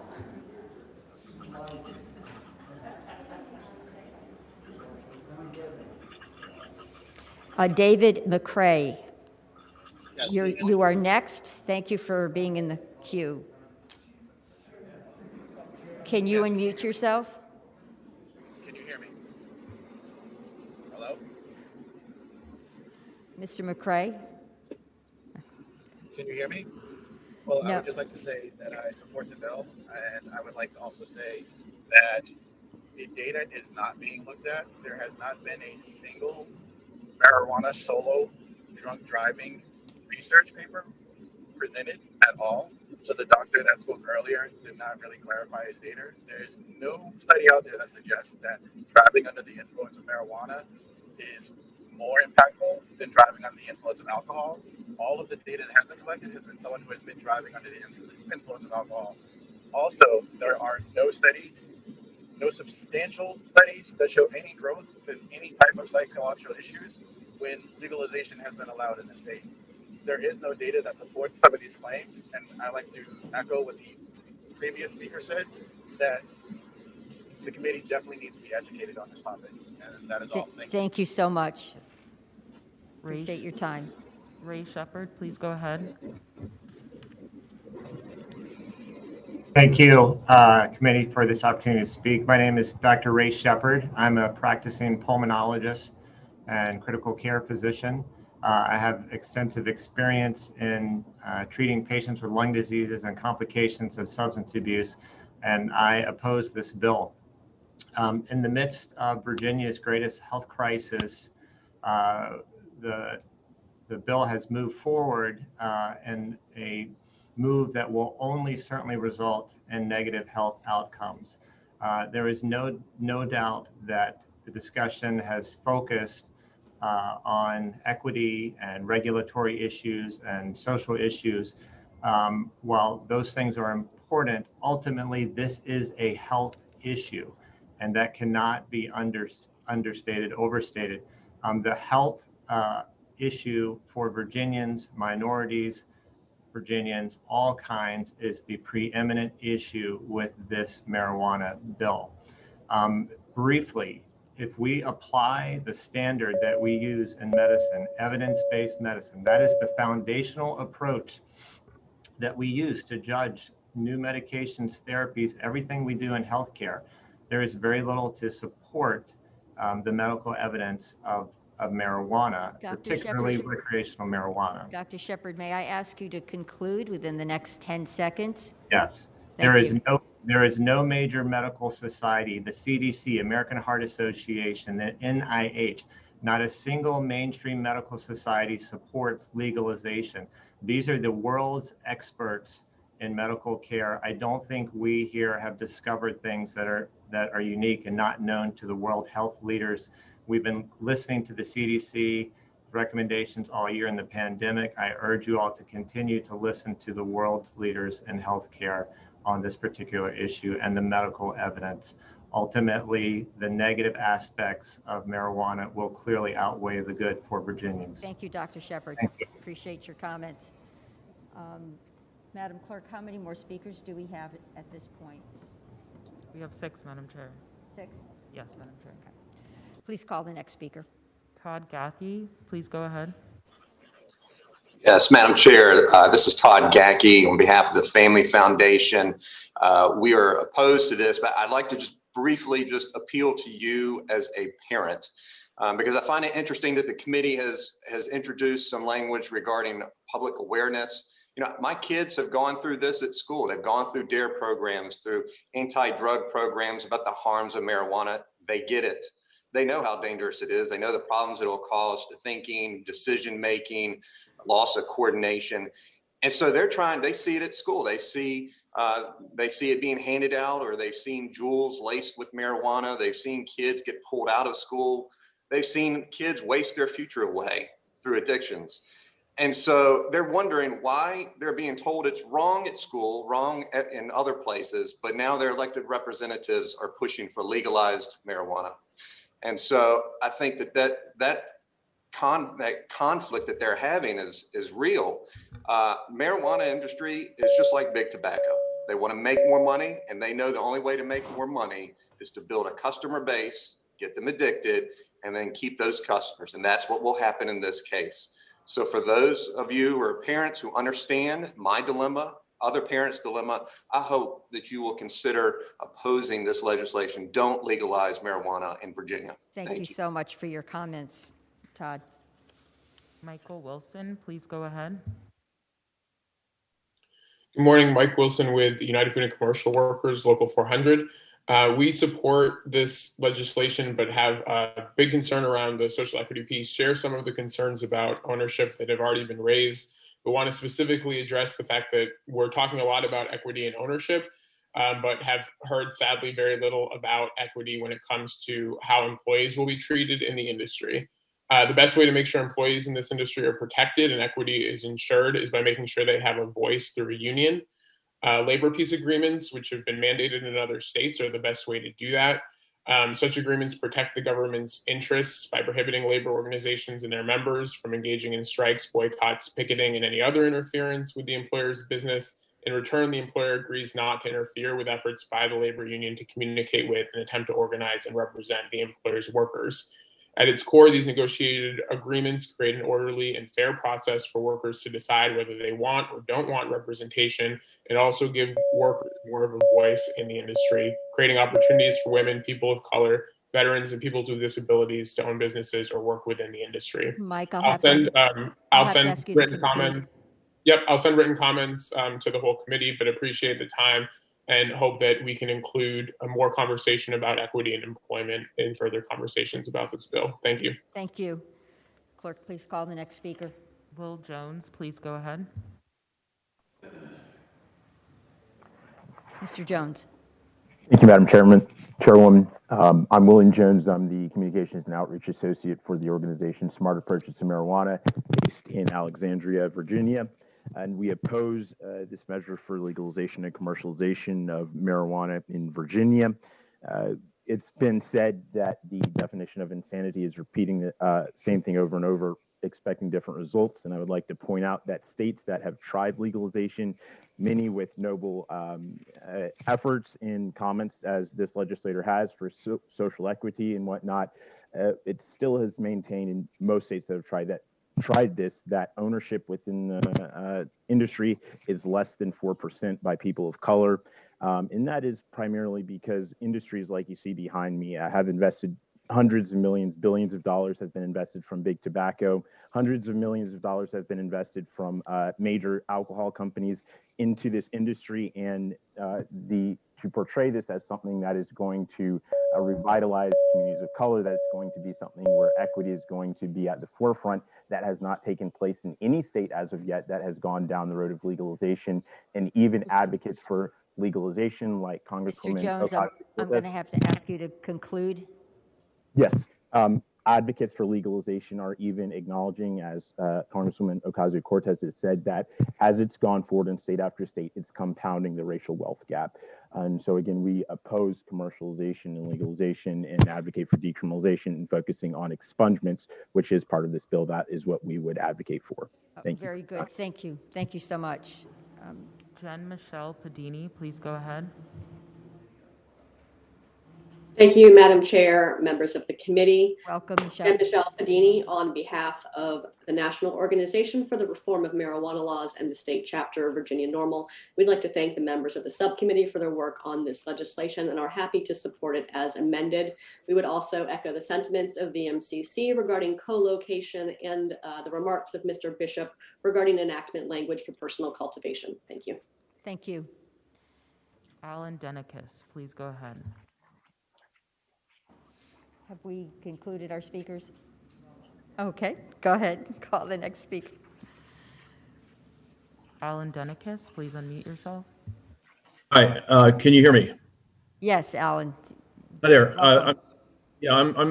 My name is Alan Denikis. I'm a retired emergency room physician, just retired after 30 years in the emergency department. I'm speaking from that perspective, as well as someone with a relative in Colorado who has told firsthand what she has seen with regarding negative social effects. As far as and I'm certainly voicing opposition to the passage of this bill. There are many medical effects. People have a 4 times greater risk of heart attack during a marijuana intoxication episode. There's increased long-term risk of vascular disease, heart attack, stroke with chronic use. Respiratory problems such as asthma and COPD are made worse by chronic use. There's a decrease in cognitive performance, complex decision-making, and coordination. Testicular atrophy, it's a gateway drug to other drugs. Often the drugs are laced with other drugs such as cofentanyl, carfentanil, pesticides, other contaminants. It can precipitate acute psychosis. Pediatric risks, there's secondhand smoke exposure, developmental delays, developing brain. Dr. Yes, ma'am. Denikis, may I ask you to conclude in the next 20 seconds? Okay.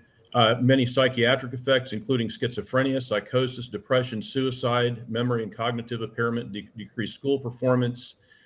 There's co-addictions, poor parenting, intoxication with drugs, spending grocery on drugs, and then crimes to support habits, and then violent crime, even murder due to psychosis, psychotic episodes, support of drug dealers and cartels, gang activity, increased driving under the influence and motor vehicle crashes, many negative effects.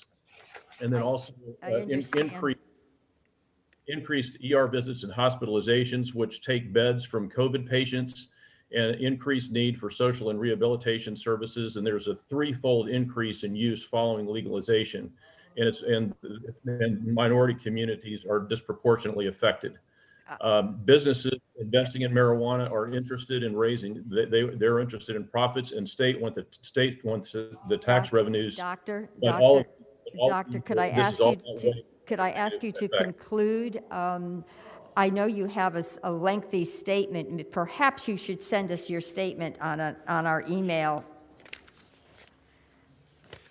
I will be glad to do that. It's committee operations at senate.committee.gov. Is that correct? Yes, I can tell that you have really researched this, and it would be far more useful for the committee to see your comments in writing. So if you could conclude, we would be greatly appreciative. Thank you. I think all these medical, psychological, and social effects would far outweigh any financial advantage. Thank you so much. Have a good day. Clerk, please call the next speaker. Jace Hatcher, and after Patrick Cushing, you're our final speaker. Good morning, Madam Chair. This is a sound check. Good morning. Good morning, Madam Chair and members of the committee. My name is Jace Hatcher, and I am a constituent in the 9th Senate District. I just wanted to voice my support for this bill largely, but also voice some concerns. Those concerns are aligned with what Marijuana Justice Virginia and also the ACLU of Virginia have mentioned today. I just want to speak briefly to some concerns around the full vertical integration license. If the Commonwealth prioritizes equity and legalization, it is important to protect social equity licenses for ownership, and not just for organizations that might be meeting a labor quota.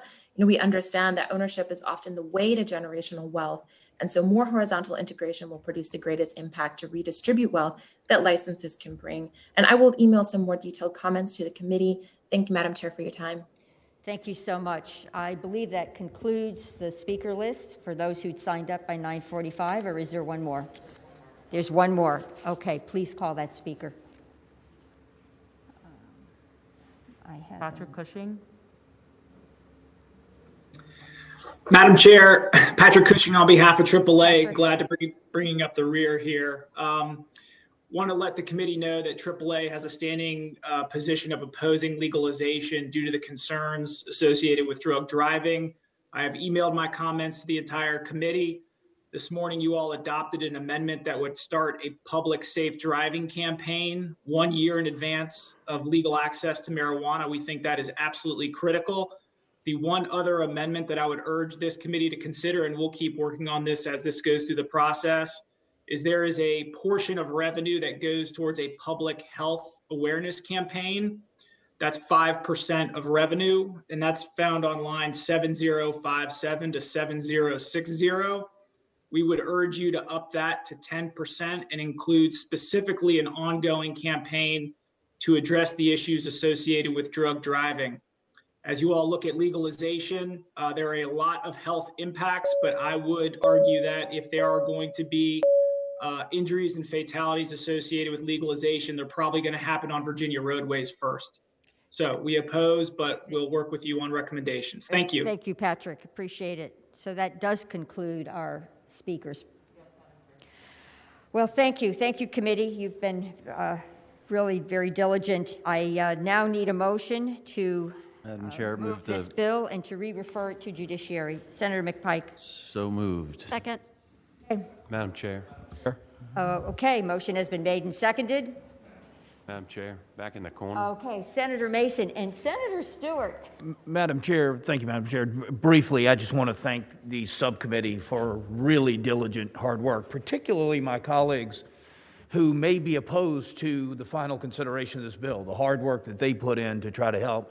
Mr. May continues to show that he's one of the best in the business helping us along on this thing. But Madam Chair, I'm glad I voted against the amendment to start to take a piece out of this before, but I hope as we move this bill along in the process, I hope we'll take the opportunity to look at the ability to chunk out portions of this. The subcommittee already delayed a year. I think that's a good acknowledgement of a lot of work that needs to be done. But I hope that we realize that we don't have to eat the whole cow here, that we can take it apart as we move forward, make some strides this year, and understand that we can come back and continue to work on this on the go forward. So I thank you very much, Madam Chair. Thank you, Senator Mason. I think that we will be working on this for many years to come, actually. Senator Stewart. Thank you, Madam Chair. Very briefly. Madam Chair, I've spent 30 years in the courtroom defending people, truly trying to seek justice. And when I look at this bill, and I've just this morning really gone through as best I could, 500 pages, I'm very, very concerned that this thing ends up being a false promise to people of legalization and that it is more a corporate scheme, regulatory scheme, that ultimately will criminalize more people in Virginia than we have in the past when marijuana was an unspecified misdemeanor. And I really ask you all to take that to heart because there are a lot of people out there who are going to think, oh gosh, marijuana is legal now. I can grow some in my backyard. I can smoke it wherever or whatever. And these rules are so prescriptive and restrictive, and the ability of only, as far as I can tell, large corporations to grow it and process and distribute, I really fear we're going to have a lot of people who are going to be convicted of crimes and jailed more so than in the past. So please consider that. Thank you, Senator Stewart. And again, you will be able to look at this on the Senate Judiciary Committee. Any other speakers? Motion is before us. Yes, Mr. May. Madam Chair, I think the motion would be to report with a substitute, incorporate Senate Bill 1243 and re-refer to judiciary. That sounds like it is a very detailed motion. We did the incorporation already.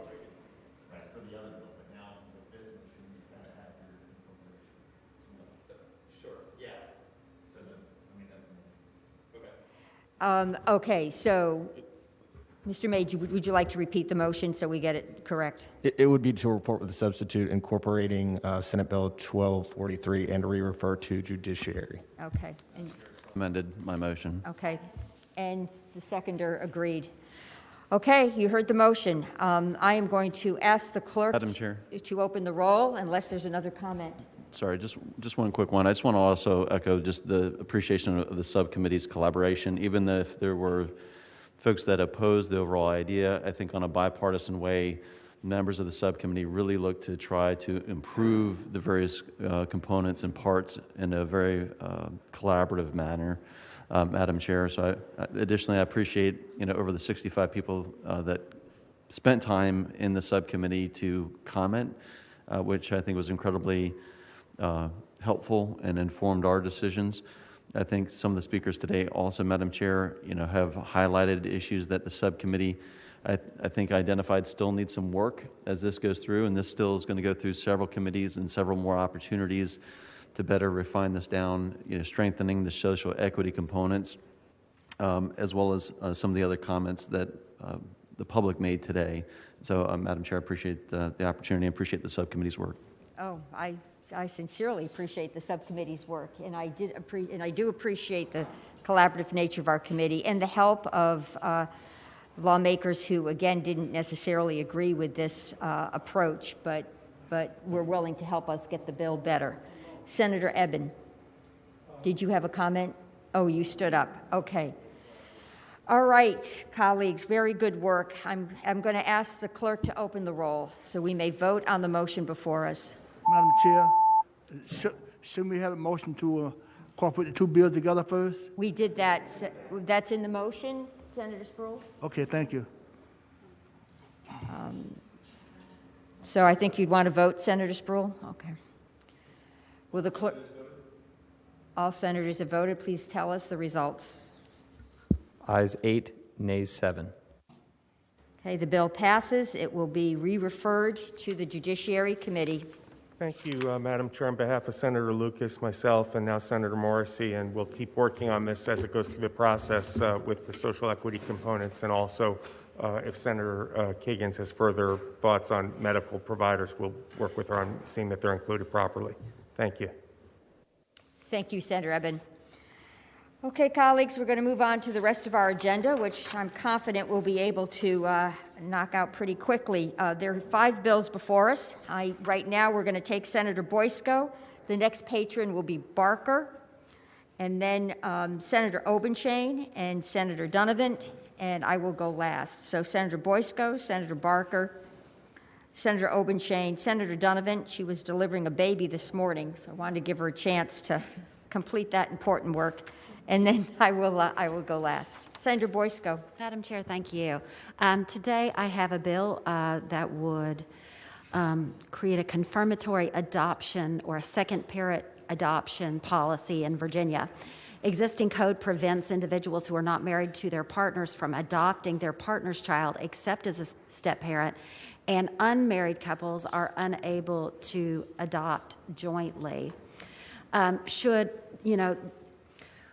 We feel like in the addition of having a parent providing this confirmation of an existing relationship legalizes the responsibilities of caring for a child.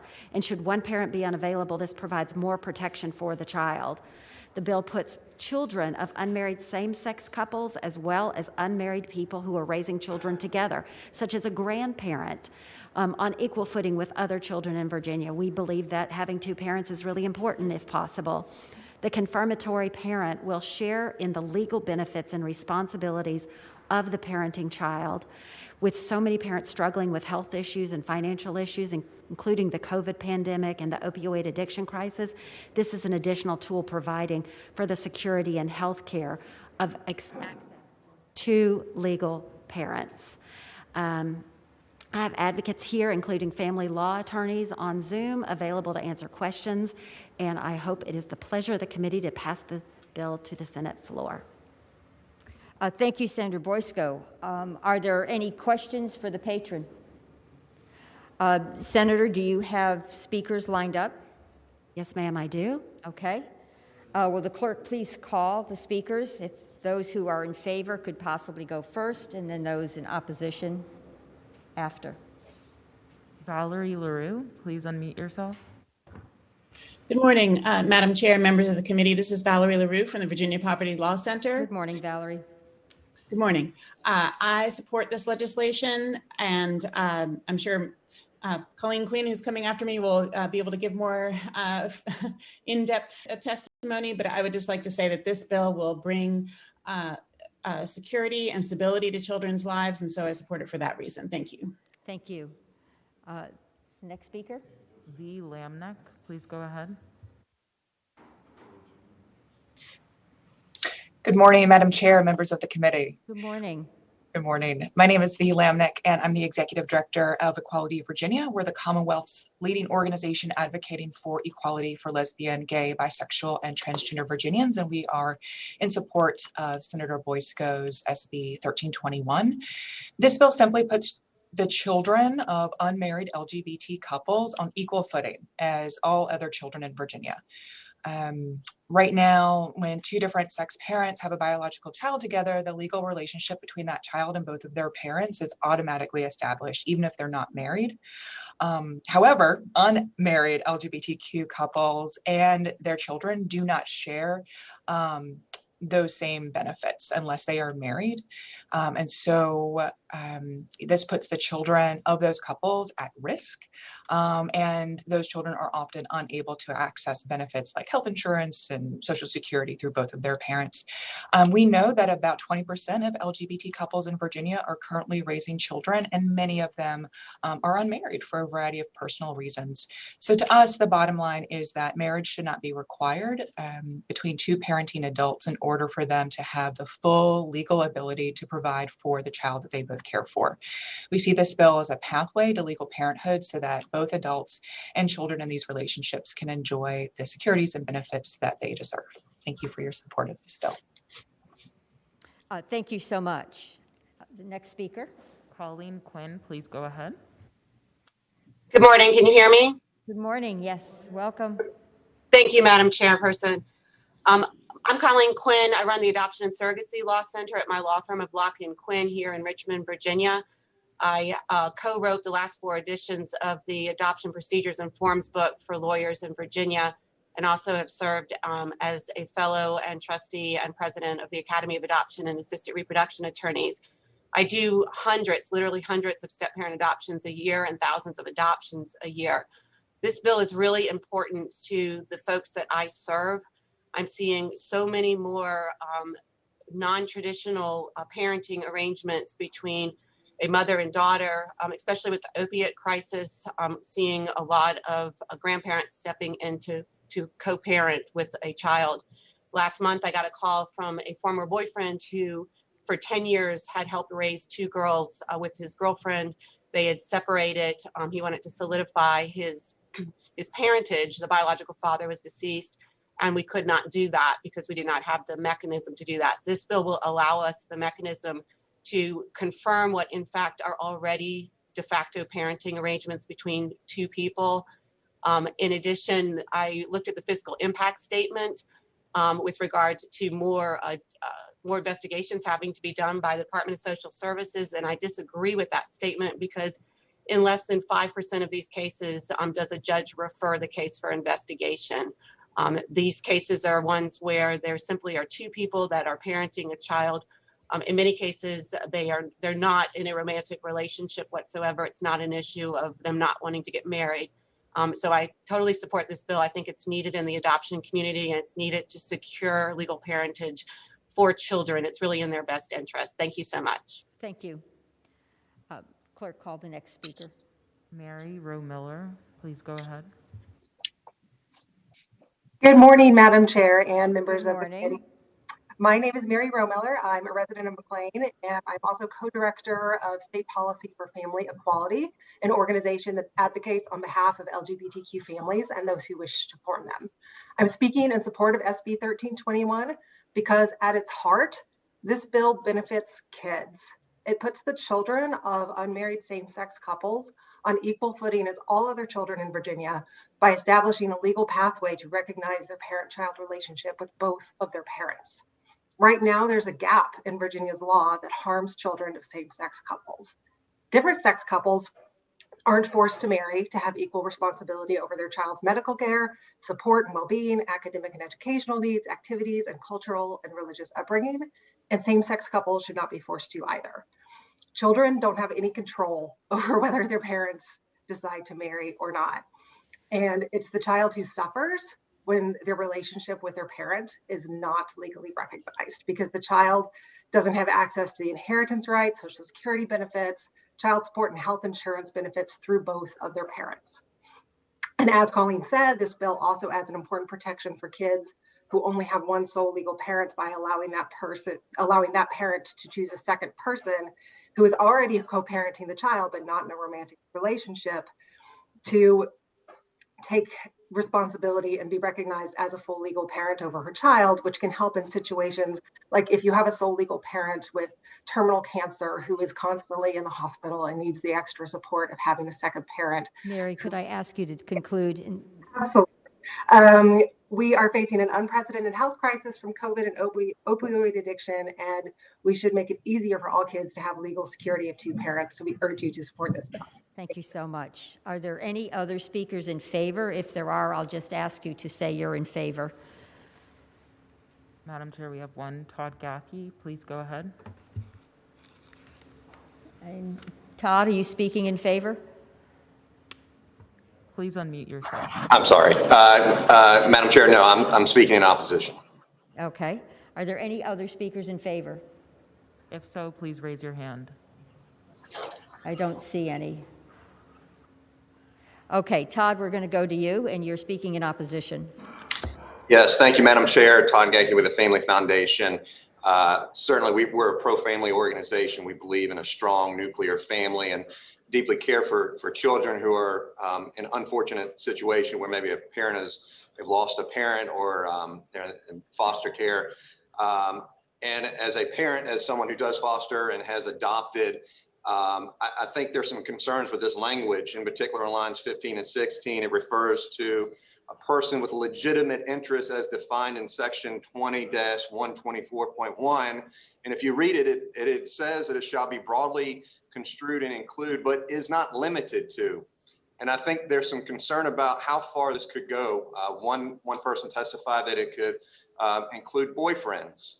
And I think if we want to protect the children, we need to make sure that we're going about this the right way. We've heard from other foster parents, other parents who've adopted about unfortunate stories. We've had one where we know about a father who was losing or having their parental rights terminated and tried to petition the court to have his girlfriend take care of the child and adopt the child.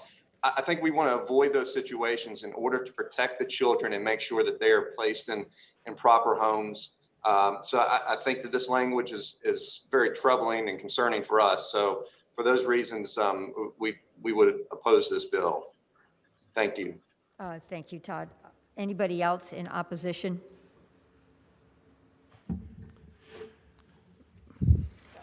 I don't see any, do you? Senator Mason. So I think I need to be real careful after following that last testimony what I say, but I'll limit my remarks to the maddening fiscal impact that this will put more of a burden on social services. Social services today are the people that are trying to get these kids adopted. The last count I had, and I don't know if it was last year, but something along the lines of 700 children aged out of foster care. So, Madam Chair, when we are fighting every year to find permanent placements for children, to suggest that this bill goes too far or is dangerous is absurd. And, Madam Chair, I hope that we'll pass this bill.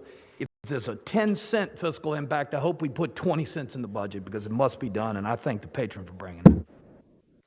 Thank you, Senator Mason. Madam Chair, I had a question. Oh, yes, Senator McDougall. Maybe this is for Mr. May. If I'm looking, and I didn't bring up the line version, but it says in A, it gives the definition or a person with legitimate interest as defined in 2124.1. That language is not repeated, nor is it defined. So would you interpret that with legitimate interest as defined in for each other time you use legitimate interest? Because it seems like I could read that to say the beginning part of that sentence goes to that definition, but the rest of the times you use legitimate interest doesn't go back to that definition. Is that how you read it or not? Madam Chair, Senator McDougall, yeah, we do that a lot of times. Just in the first instance that we use a term in a section, we could do it in another way, though, if it makes the committee more comfortable. What would your suggestion be, Senator McDougall? It just jumped out at me, so I don't know yet. Madam Chair, Senator McDougall, another way that we define terms in a section is just normally by adding an extra subsection at the end to say, for purposes of this section, a person with a legitimate interest means. Would that work for you? Okay, so Senator McDougall moved that amendment. Is there a second? Second. Okay, all those in favor of the amendment, please signify by saying aye. Aye. Okay, the bill is amended. And re-refer to finance. Okay, motion is before us to report the bill as amended and re-refer to finance. I need a second? Second. Okay, would the clerk please open the roll?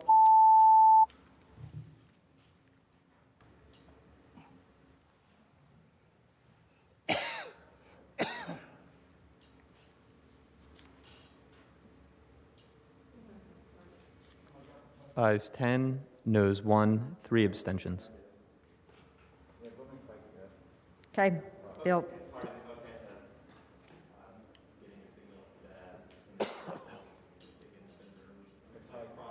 And therefore, it will be ayes 11, noes 1, 3 abstentions. Very good. Thank you. Bill passes. Thank you, Okay. Madam Chair. You're welcome. Is Senator Barker available? He was right around the corner. Yes.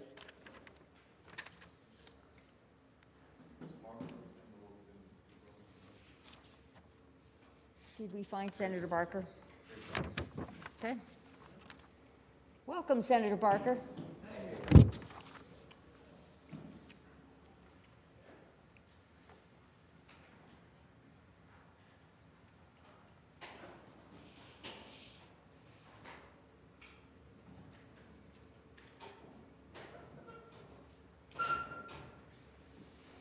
Okay, Senator Barker, this is your Senate Bill 1366. Okay. I do have a substitute for that, so. Okay. Substitute has been moved and seconded. All those in favor of, moved by Senator Mason, seconded by Senator Sproul. All those in favor of adopting the substitute signify by saying aye. Aye.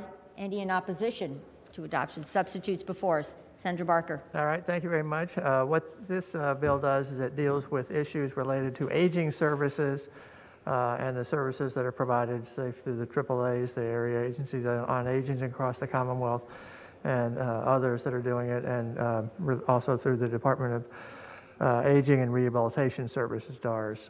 So it's dealing with the programs and services, both the regional and local and state levels. What the changes to the existing code there deal a little bit with economic action status, and then also with social needs there. And what this does is really is designed to try to make sure that there are provisions provision of services for people who have a social need, even if they may not have an economic need or other things. So they're dealing with both the economic and the social needs of people, and particularly people who are seen as isolated, not having much social interaction, that type of thing.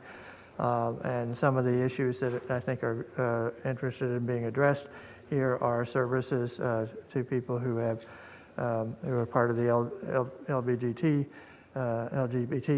community, because many of them do, particularly of that age group, have dealt with stigma and other issues throughout their lifetime and are more isolated than others. So that's what the bill does, and I'd be happy to try to answer any questions anyone might have. I have one question, Senator Barker.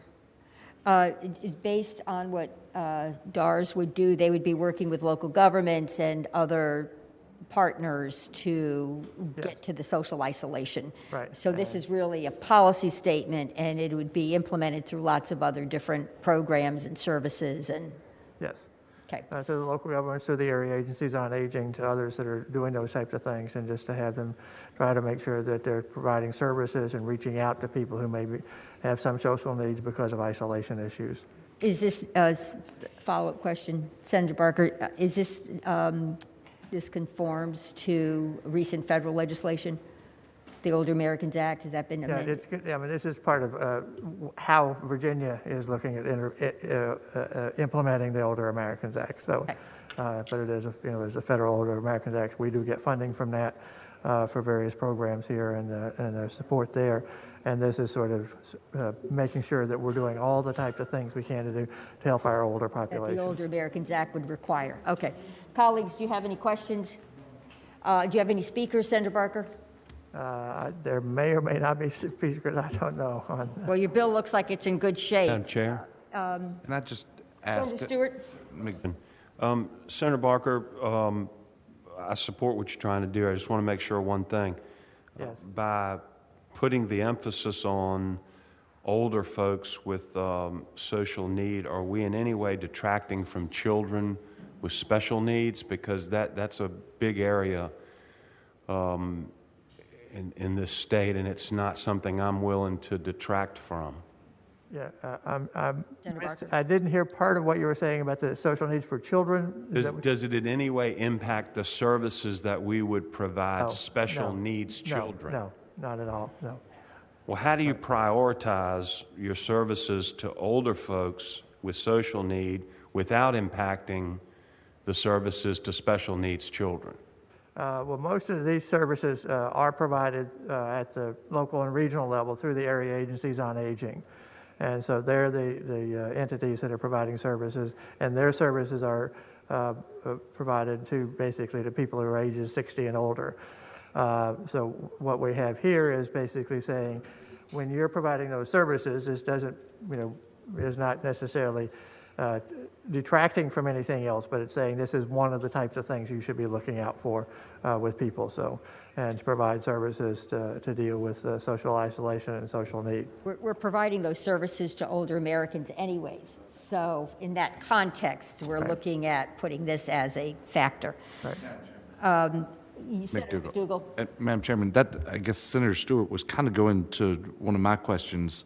So currently, all the categories that you list would be provided services by Department of Aging.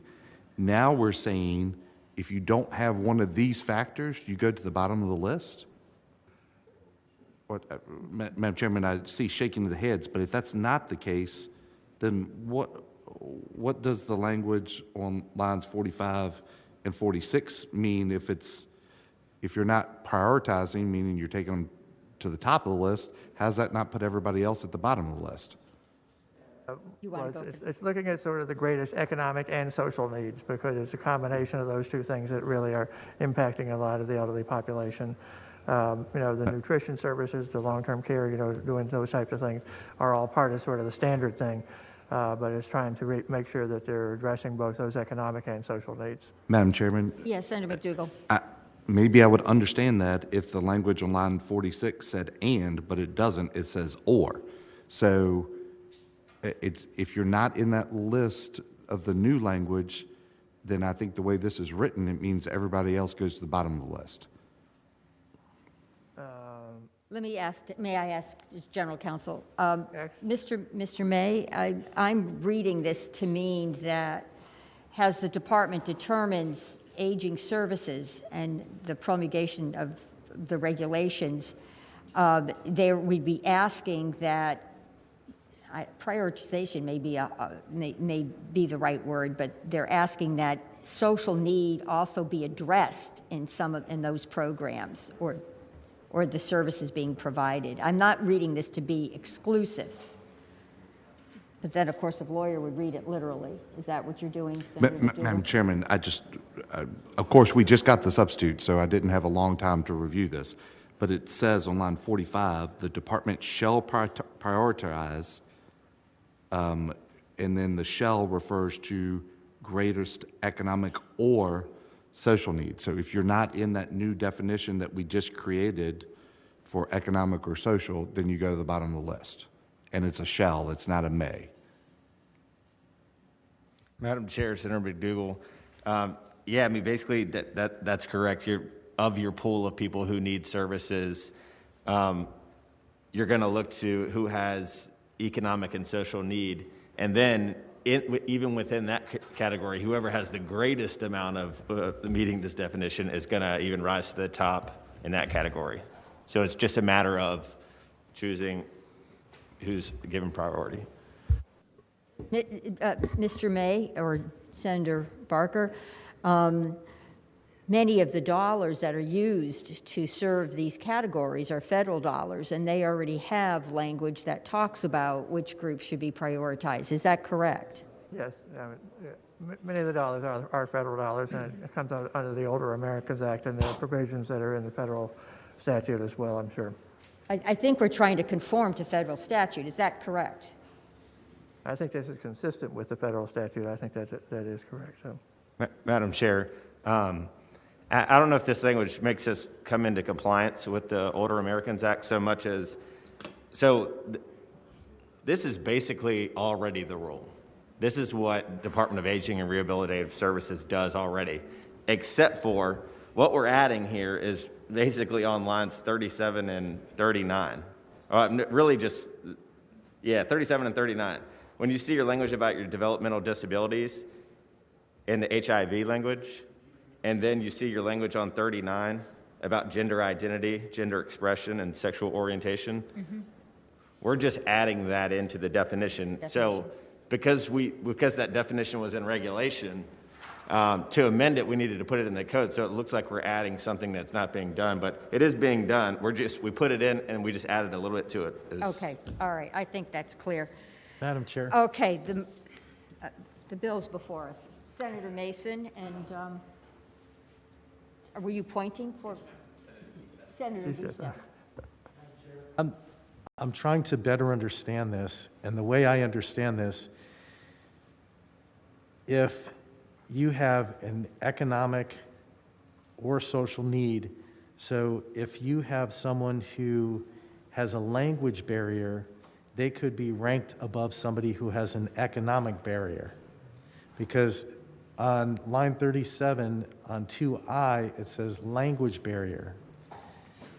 And I'm trying to better understand how this is structured to make sure I don't miss something. I'm going to ask Mr. May. Mr. May, can you respond to that? Madam Chair, Senator Dista, I'm not sure I caught the last part of it, but yes, a language barrier would be one of the things that would make you qualify for getting priority.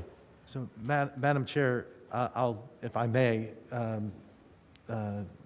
David May, the attorney, the way I understand this, if you have a language barrier, then you can be prioritized above somebody who has an economic barrier or one of the others, so an intellectually challenged individual.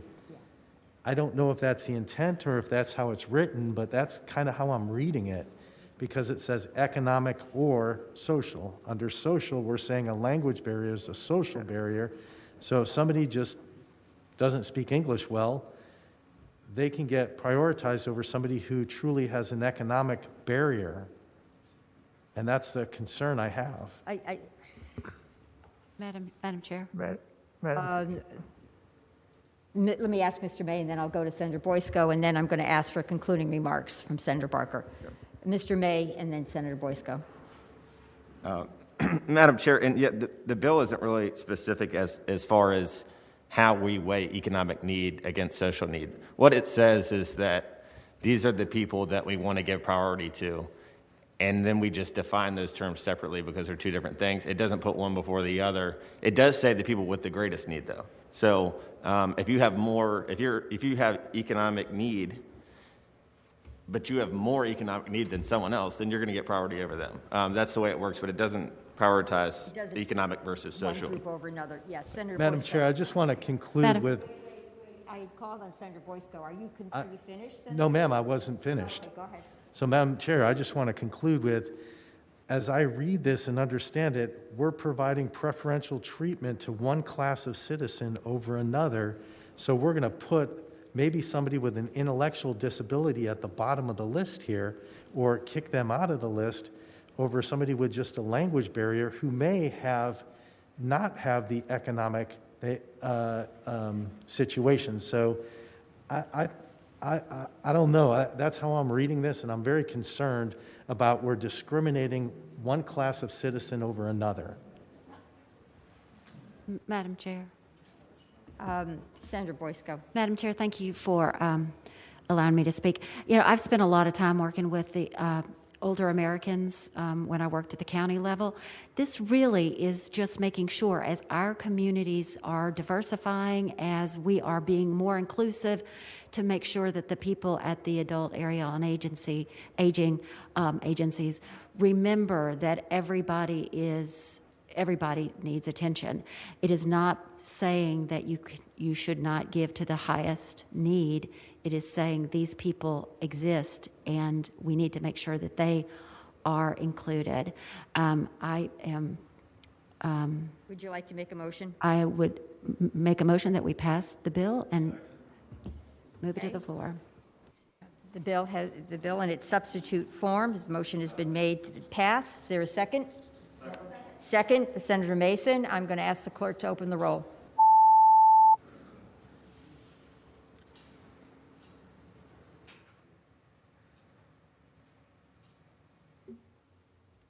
Ayes 9, noes 4, 2 abstentions.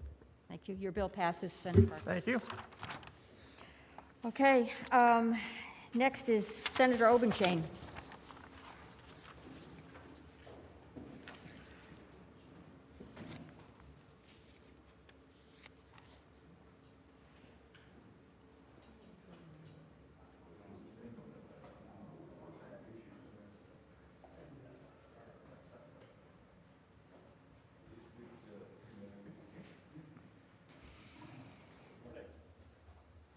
Good morning, Senator Obenshain.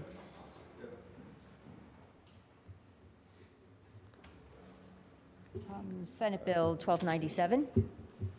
Yes, Madam Chair, members of the committee, this is a bill that actually is Senator Chafin's bill, and one that I was asked to carry. This is actually a recommendation of the VCJC, the Virginia Criminal Justice Conference, dealing with the powers of adult protective service agencies to protect elders from financial exploitation and abuse. VCJC, for those of you who are not lawyers, which is most of you, fortunately, is a group of judges, prosecutors, and defense lawyers who get together every year to advance issues that improve the administration of our criminal justice system. It acts by consensus and makes recommendations that both sides agree upon. And this bill actually, I guess, was introduced, I think, a year ago, and there were concerns from the Attorney General's office about it. I believe that that the group worked together with the Attorney General's office to resolve those concerns, and here is what the bill does. Right now, Adult Protective Services has very limited jurisdiction to protect the elders. It can get a protective order right now in a case of an emergency, which is defined as an adult who is living in conditions that present a clear and present risk of death or immediate serious physical harm to himself or others. It does not give APS the ability to get protective orders in many other cases of abuse and neglect, cases involving acts of violence that don't rise to the level of serious physical harm, cases of financial exploitation. And what this bill does is it does really three things. One, it expands the definition of an emergency to allow APS to get a protective order in cases where an incapacitated adult has been subjected to an act of violence, force, or threat, or has been subjected to financial exploitation. Second thing it does is it says that a hearing has to be held no less than 24 hours after the adult and the perpetrator of the abuse has been issued notice, but no later than 72 hours after notice has been given. And third, it expands the remedies that are available because of cases where, because right now, when a protective order is obtained, it doesn't have any impact on the person who may be perpetrating that abuse. And this allows a judge to issue an order that actually protects somebody. And it gives them more discretion. And if the perpetrator of the abuse, neglect, or exploitation violates that, the terms of that protective order, much as the case of domestic violence protective orders, it is a Class 1 misdemeanor if the protective order here is violated. So We like your bill, Senator Obenshain. thank you. We like your bill. So Move approval. we're ready to report it out. Do you want to keep talking to us?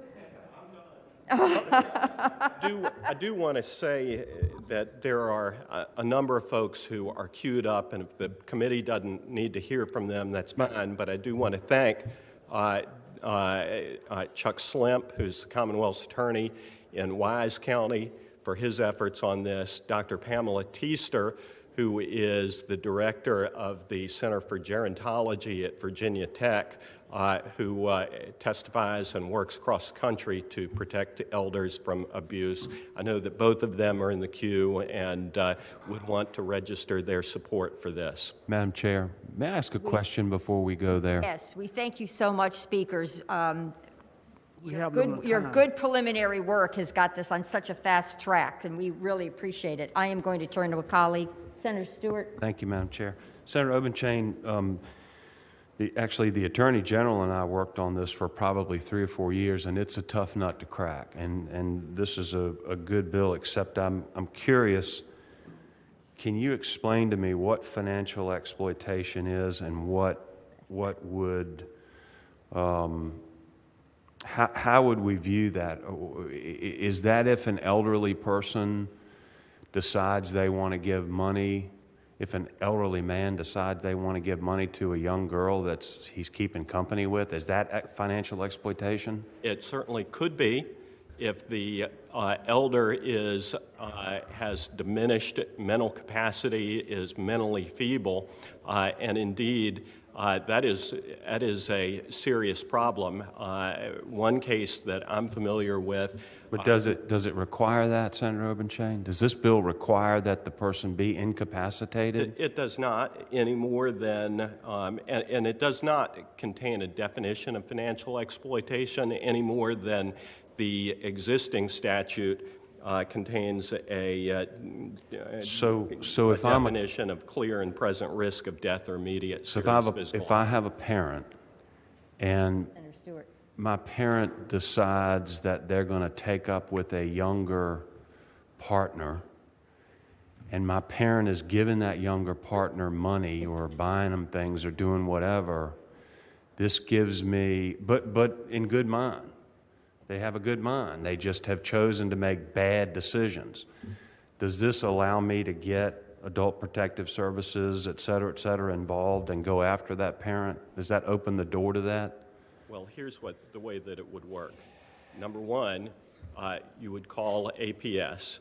APS conducts an investigation. We've got to have a measure of trust in APS. If APS determines that it is financial exploitation that rises to the level of an emergency under this statute, then APS issues a notice, takes action, asks the court to enter a protective order. The court has to hear evidence and make a determination as to whether the emergency exists and a protective order is justified.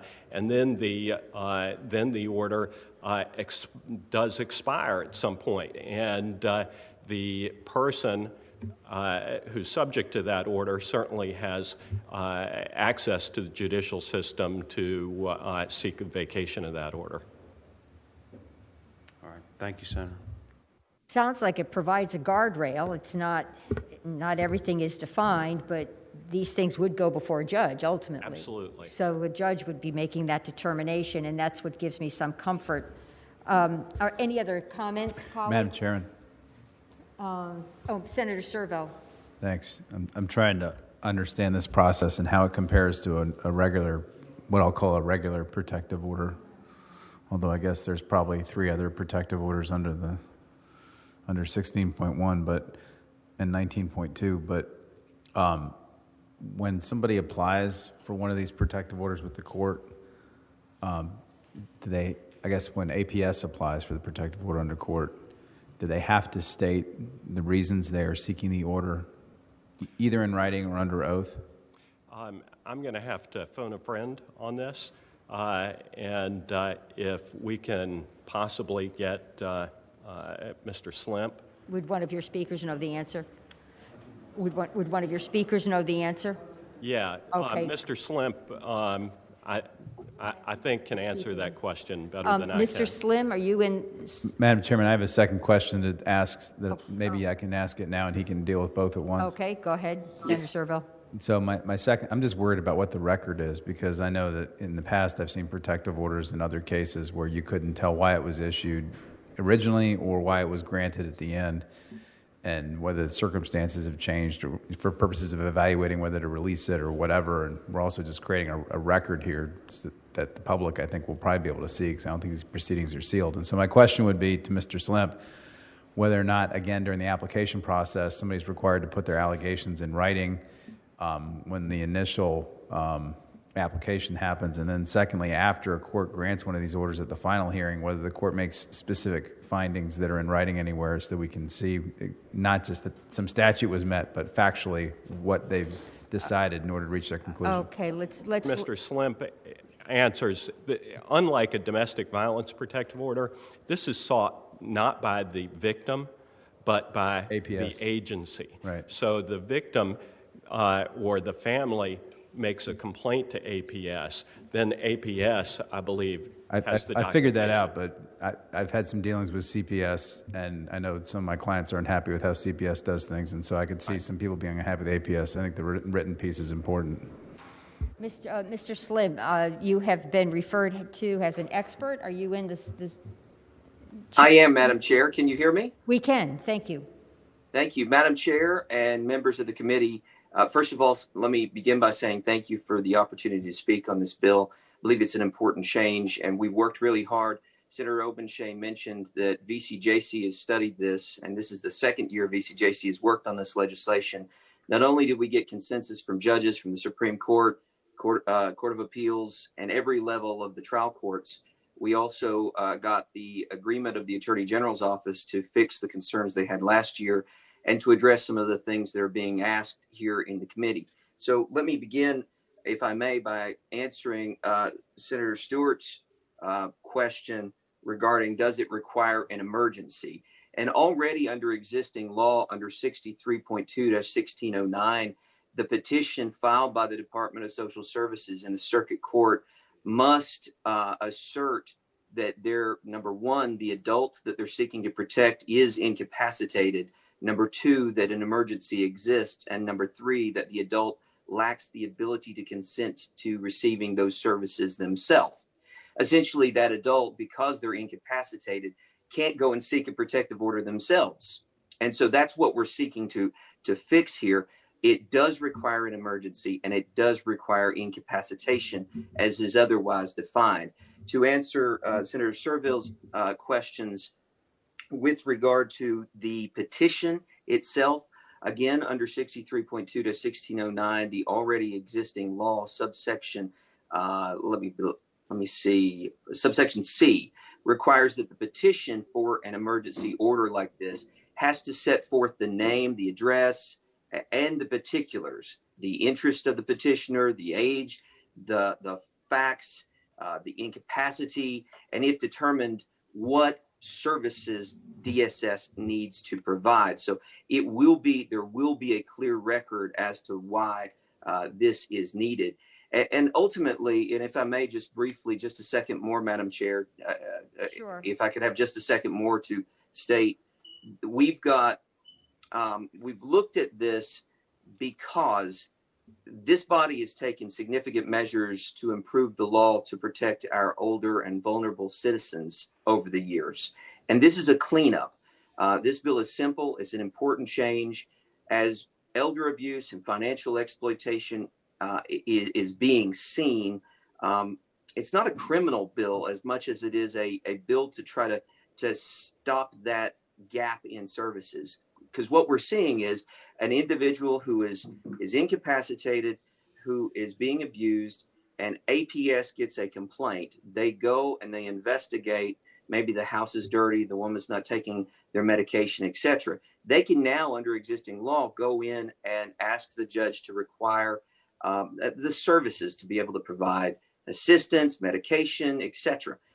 But what they can't do is if they go in plain sight and they see that the checkbook is being emptied or they're being abused, APS can't get a protective order, and the senior can't get a protective order for themselves because they're incapacitated. So this hopefully will fix that. I will say that it is a bipartisan effort, and Delegate Mullen in the House has carried a similar measure and has actually put an amendment in that actually defines, and going back to your original concern, Senator Stewart, defines what financial exploitation is.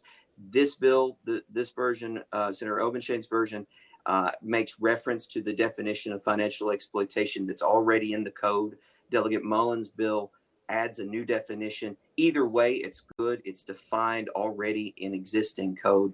And the last thing I'll say is this. We worked extensively with DSS, the AG, members of the judiciary, and also defense counsel. But we also worked with the late Senator Ben Chafin, who represented the Departments of Social Services here in Southwestern Virginia. And he planned to carry this legislation before his death, unfortunately. And we worked with him to get the language right. And I pray that this bill, and I thank Senator Obenshain for taking the measure on his behalf. I pray that this bill can be part of his legacy and commitment to protecting indigent, vulnerable, and incapacitated adults. And thank you, Madam Chair. I'll answer any questions otherwise if the committee does have them. Thank you, Mr. Slemp. And we've worked together on children's issues, so it was great to have you in the queue. I think this is a very good bill. It deserves to go to the floor. Senator Servill. Madam Chair, back here. Oh. Back here again. Senator Stewart. Madam Chair, Your voice. I just want to say that alleviates any concern I had that the witness presented the bill much better than the patron, and I'd move the bill be reported. Second. Second. Madam Chair. Bill has been moved and seconded. Madam Chair. Senator McPike. Just speaking of the motion, I appreciate the patient's work on this. We've worked together on many senior financial exploitation issues over the last couple of years, and I think this is a really critical hole that is being filled to start to really connect the dots and support its passage. Thank you. Will the clerk open the roll? Colleagues, it's time to vote.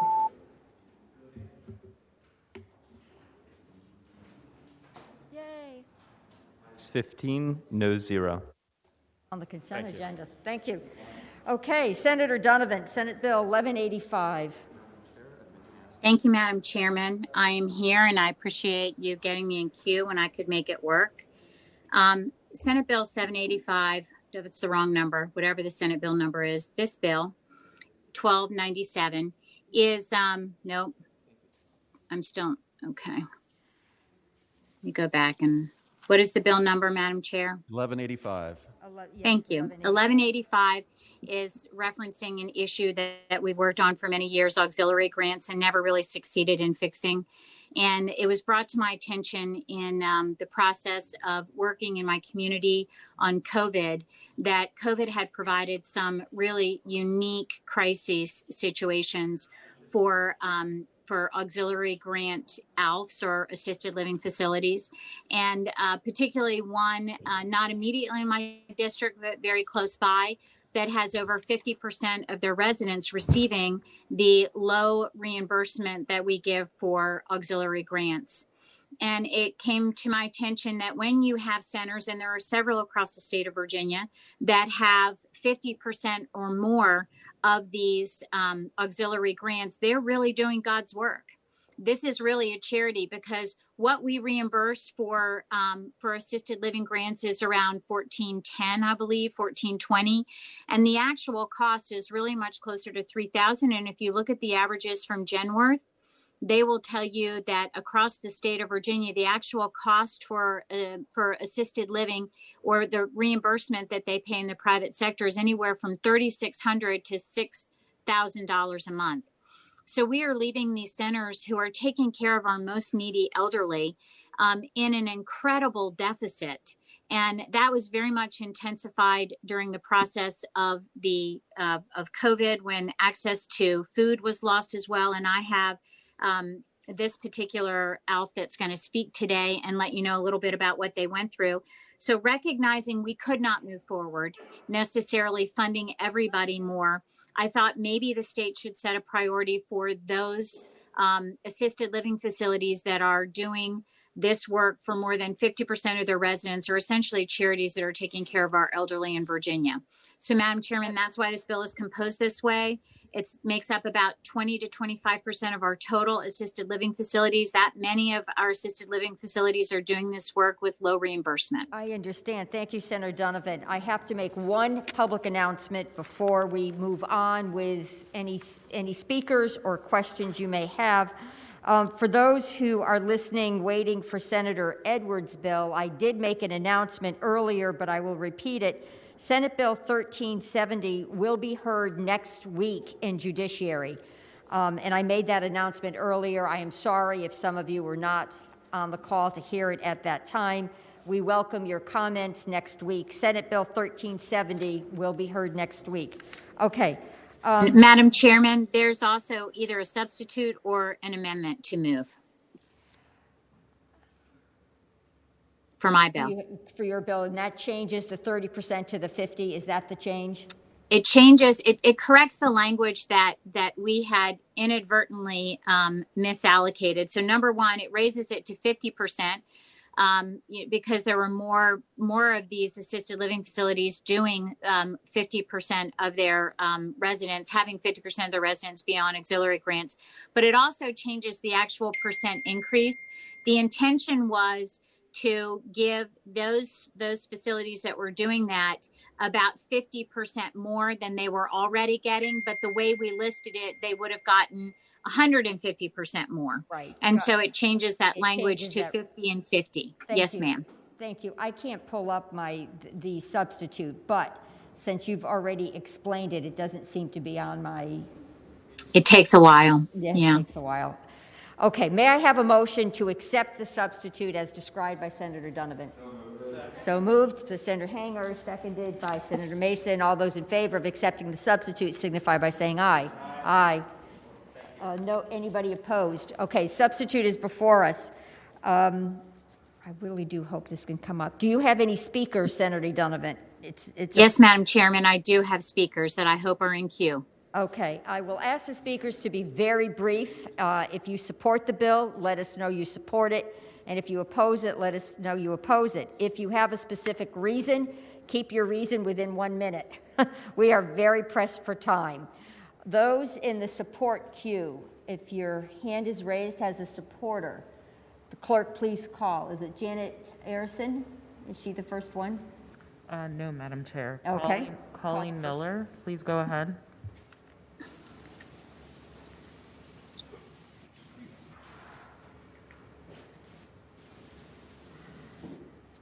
Alexander McCauley.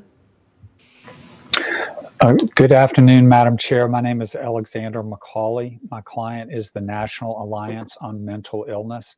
And we want to thank Senator Donovan for bringing this bill. But as she and I have had many discussions about this, we strongly feel that the supportive housing setting needs to be included in this rate increase should you decide to go forward with it. We do agree with Senator Donovan that the current auxiliary housing grant is way too low. But we really, NAMI worked very hard for many years, including Senator Barker was involved in this, to include supportive housing settings in the auxiliary grant. And so any rate increase should also apply to them. And I thank you for your time. And we thank Senator Donovan also for putting in a budget amendment to increase funding for permanent supportive housing. Thank you, Senator Donovan. You're welcome. Janet Arison, please go ahead. Good morning, members of the committee and Madam Chairman. I'm Janet Arison with the Virginia Municipal League, and I'm speaking in opposition to the bill, and I'm also speaking for VACO. Katie Boyle is on another meeting right now. We understand that there are needs with funding these grants. Our opposition is because of the local match involved with it and the disproportionate impact on local governments that are less well off than others. To support, Senator Spruill has a Senate Joint Resolution 293 to study the auxiliary grant program, and that would go to the Joint Commission on Healthcare, which did study this program back in 2000. And since it's been 20 years, more than 20 years now, we think that it would be a good time to give a really good look at the program and how it should move forward. Yes, Madam Chair. Bruce? We have 3, Madam Chair. Bruce Lau, please go ahead. Thank you. Bruce Lau, Executive Director, St. Francis Home Assisted Living in South Richmond since 1973. We're a 501c3 nonprofit. Our mission is to provide affordable home and quality assistance for older adults of limited financial means. Normally, we have 125 residents, a staff of 50. Over half our residents are funded through the auxiliary grant program. Every week, we get 20 calls for inquiring do we have more room. The auxiliary grant program covers less than half our cost. Now, our cost is very low. We don't even have a mortgage. That's been paid for already. We attempt to overcome about $1 million deficit every year through fundraising. As I said, cost is low. Our staffing is lean, but compliant. All of our food is donated. We get 20,000 pounds a month from Feed More for the past 3 years. Mr. Slow, we've been I'm sorry. hit hard by COVID. Mr. Slow, I'm going to have to ask you to conclude. We have several other speakers. We appreciate your remarks. Could you conclude? It's our biggest challenge. This financial deficit from the auxiliary grant is our biggest challenge. Thank you for your consideration. Thank you so very much, and we appreciate your work. Clerk, please call the next speaker. Jeff Caruso, please go ahead. Good morning, Madam Chair, members of the committee. Jeff Caruso with the Virginia Catholic Conference, and on behalf of Virginia's 2 Catholic dioceses, we would like to echo the remarks made by Mr. Slough at the St. Francis Home and urge your support for this bill, and we thank Senator Donovan for introducing it. Thank you so much. Next speaker. Julia Hammond, please go ahead. Julia Hammond. Good morning, Julia Hammond on behalf of the Virginia Assisted Living Association. We support this bill and thank Senator Donovan for her efforts on behalf of assisted living communities throughout the Commonwealth. Thank you. Does that conclude our speakers? We have one final speaker, Madam Chair. You have one more? Yes, Madam Chair. Go ahead. Jenny Shatine, please go ahead. Good morning, Madam Chair and committee members. Thank you for the opportunity to speak. My name is Jenny Skatine. I'm with the Disability Law Center of Virginia. We're Virginia's protection advocacy agency for individuals with disabilities. We agree with Senator Donovan that the auxiliary grant funding is inadequate. However, we would urge the committee, similar to what Alexander said, to support a more flexible use of the grant. This bill incentivizes large congregate care settings, which we know are not appropriate for individuals with serious mental illness. So we would encourage a more flexible use of it so that recipients can live in a variety of settings that are more appropriate to their need. And then lastly, we would ask for a consideration for a more careful study before Virginia takes a step in the wrong direction. Thank you. Thank you. I do appreciate the comments about, more flexibility, but we do have individuals who are living in these situations now, and the organizations really don't have enough resources to cover their expenses. So, move to report. Madam Chair. Madam is Chair. there a motion to report? Now, this has to be re-referred to Finance. Senator Hanger, your Right, motion. and I wanted to make a comment and offer that motion, but if it had already been made, I will second that, and I'd like to make a comment in reference to the bill. Sure. Well, I'm going to call you as a main motioner, Senator, and Senator Mason as the seconder. Okay. Go ahead. Thank you. The bill in its current form perhaps needs some work, but just quickly a little bit of background. Quite a number of years ago, I was involved in an effort to assisted living facilities, and there were 4 parameters of things that put more stringent regulation over assisted living facilities, and we were supposed to increase significantly the rate that we paid. Well, we did everything except increase the rate, and a lot of the facilities, particularly in Southwest Virginia rural areas, went out of business as a result of that. Right now, we have a situation where the assisted living, or rather the auxiliary grant, could be a big factor in helping us deal with placement of individuals that are currently in our state facilities that have dementia rather than a mental illness. And so it's something that I think this could help with. There are 2 issues. One, I think has been raised by some of the people who are a little concerned that as the bill in its current form probably needs some changes, and the other one is whether or not we really can afford it this year. It's going to be, that is going to be a significant expense, but it's probably something that we should do. So I support moving it to Finance, but it needs some work.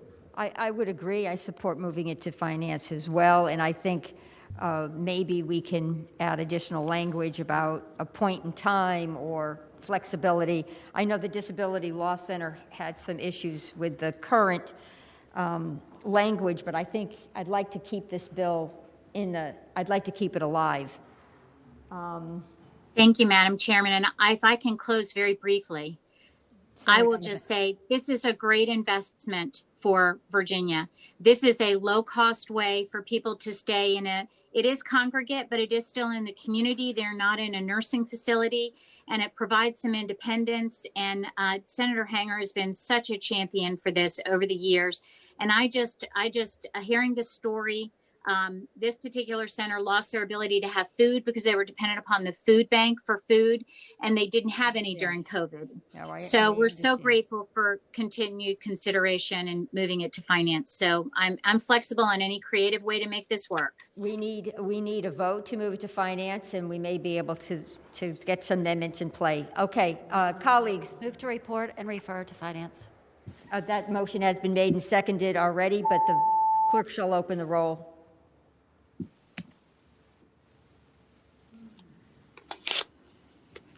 Ayes 15, no 0.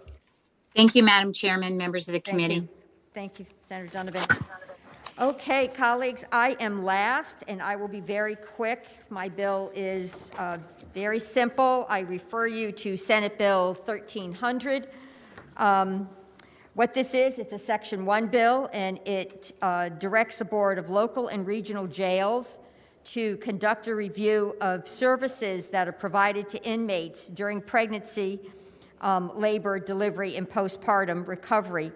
And as part of the stakeholder group, advocates as well as experts such as the American College of Obstetricians and others will sit down and really talk about the kind of care that's needed to ensure women who are pregnant and in our jails are able to deliver healthy babies, and that they're given the dignity and respect that any mother would receive if that person was not incarcerated. This is a really good idea. I've got a couple of speakers if you want to hear from them, but if you really like the bill, it's a Section 1 bill, I'd be happy to just move it along. Move report.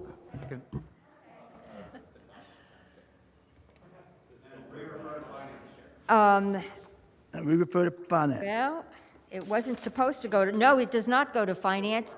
No, it does not. There's no fiscal impact on this. I take that back. Listen to our chairman.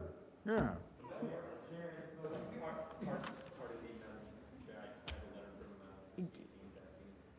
Well, the fiscal impact came back no, and I know that the regional jails have given me a note saying there's no fiscal impact. Have they? What is your advice, Mr. May?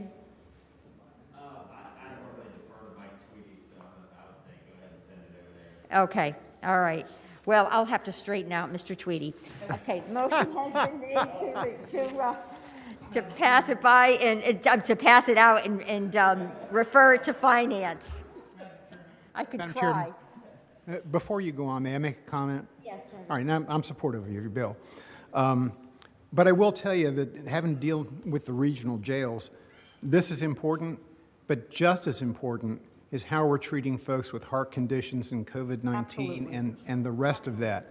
I know of one individual in the Hampton Roads Regional Jail who had congestive heart failure. He's over in regional jail now and developed COVID-19. We've got to be so careful with that. And I hope that in your deliberations in finance, something can be done about that. And by the way, you said you were last, but you're first in our hearts.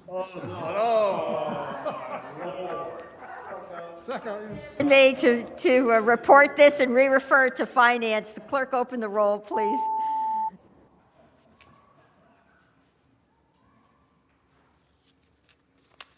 Ayes 14, no 0, 1 abstention. Thank you to my 3 speakers who were in the queue. I'm sorry you were kept waiting, but I thought you'd like the results. So, ladies and gentlemen, that concludes our docket. We did yeoman's work today. Thank you all for your patience. Mr. May, is there anything else to come before the committee? Okay. Hearing no other business, the committee shall rise.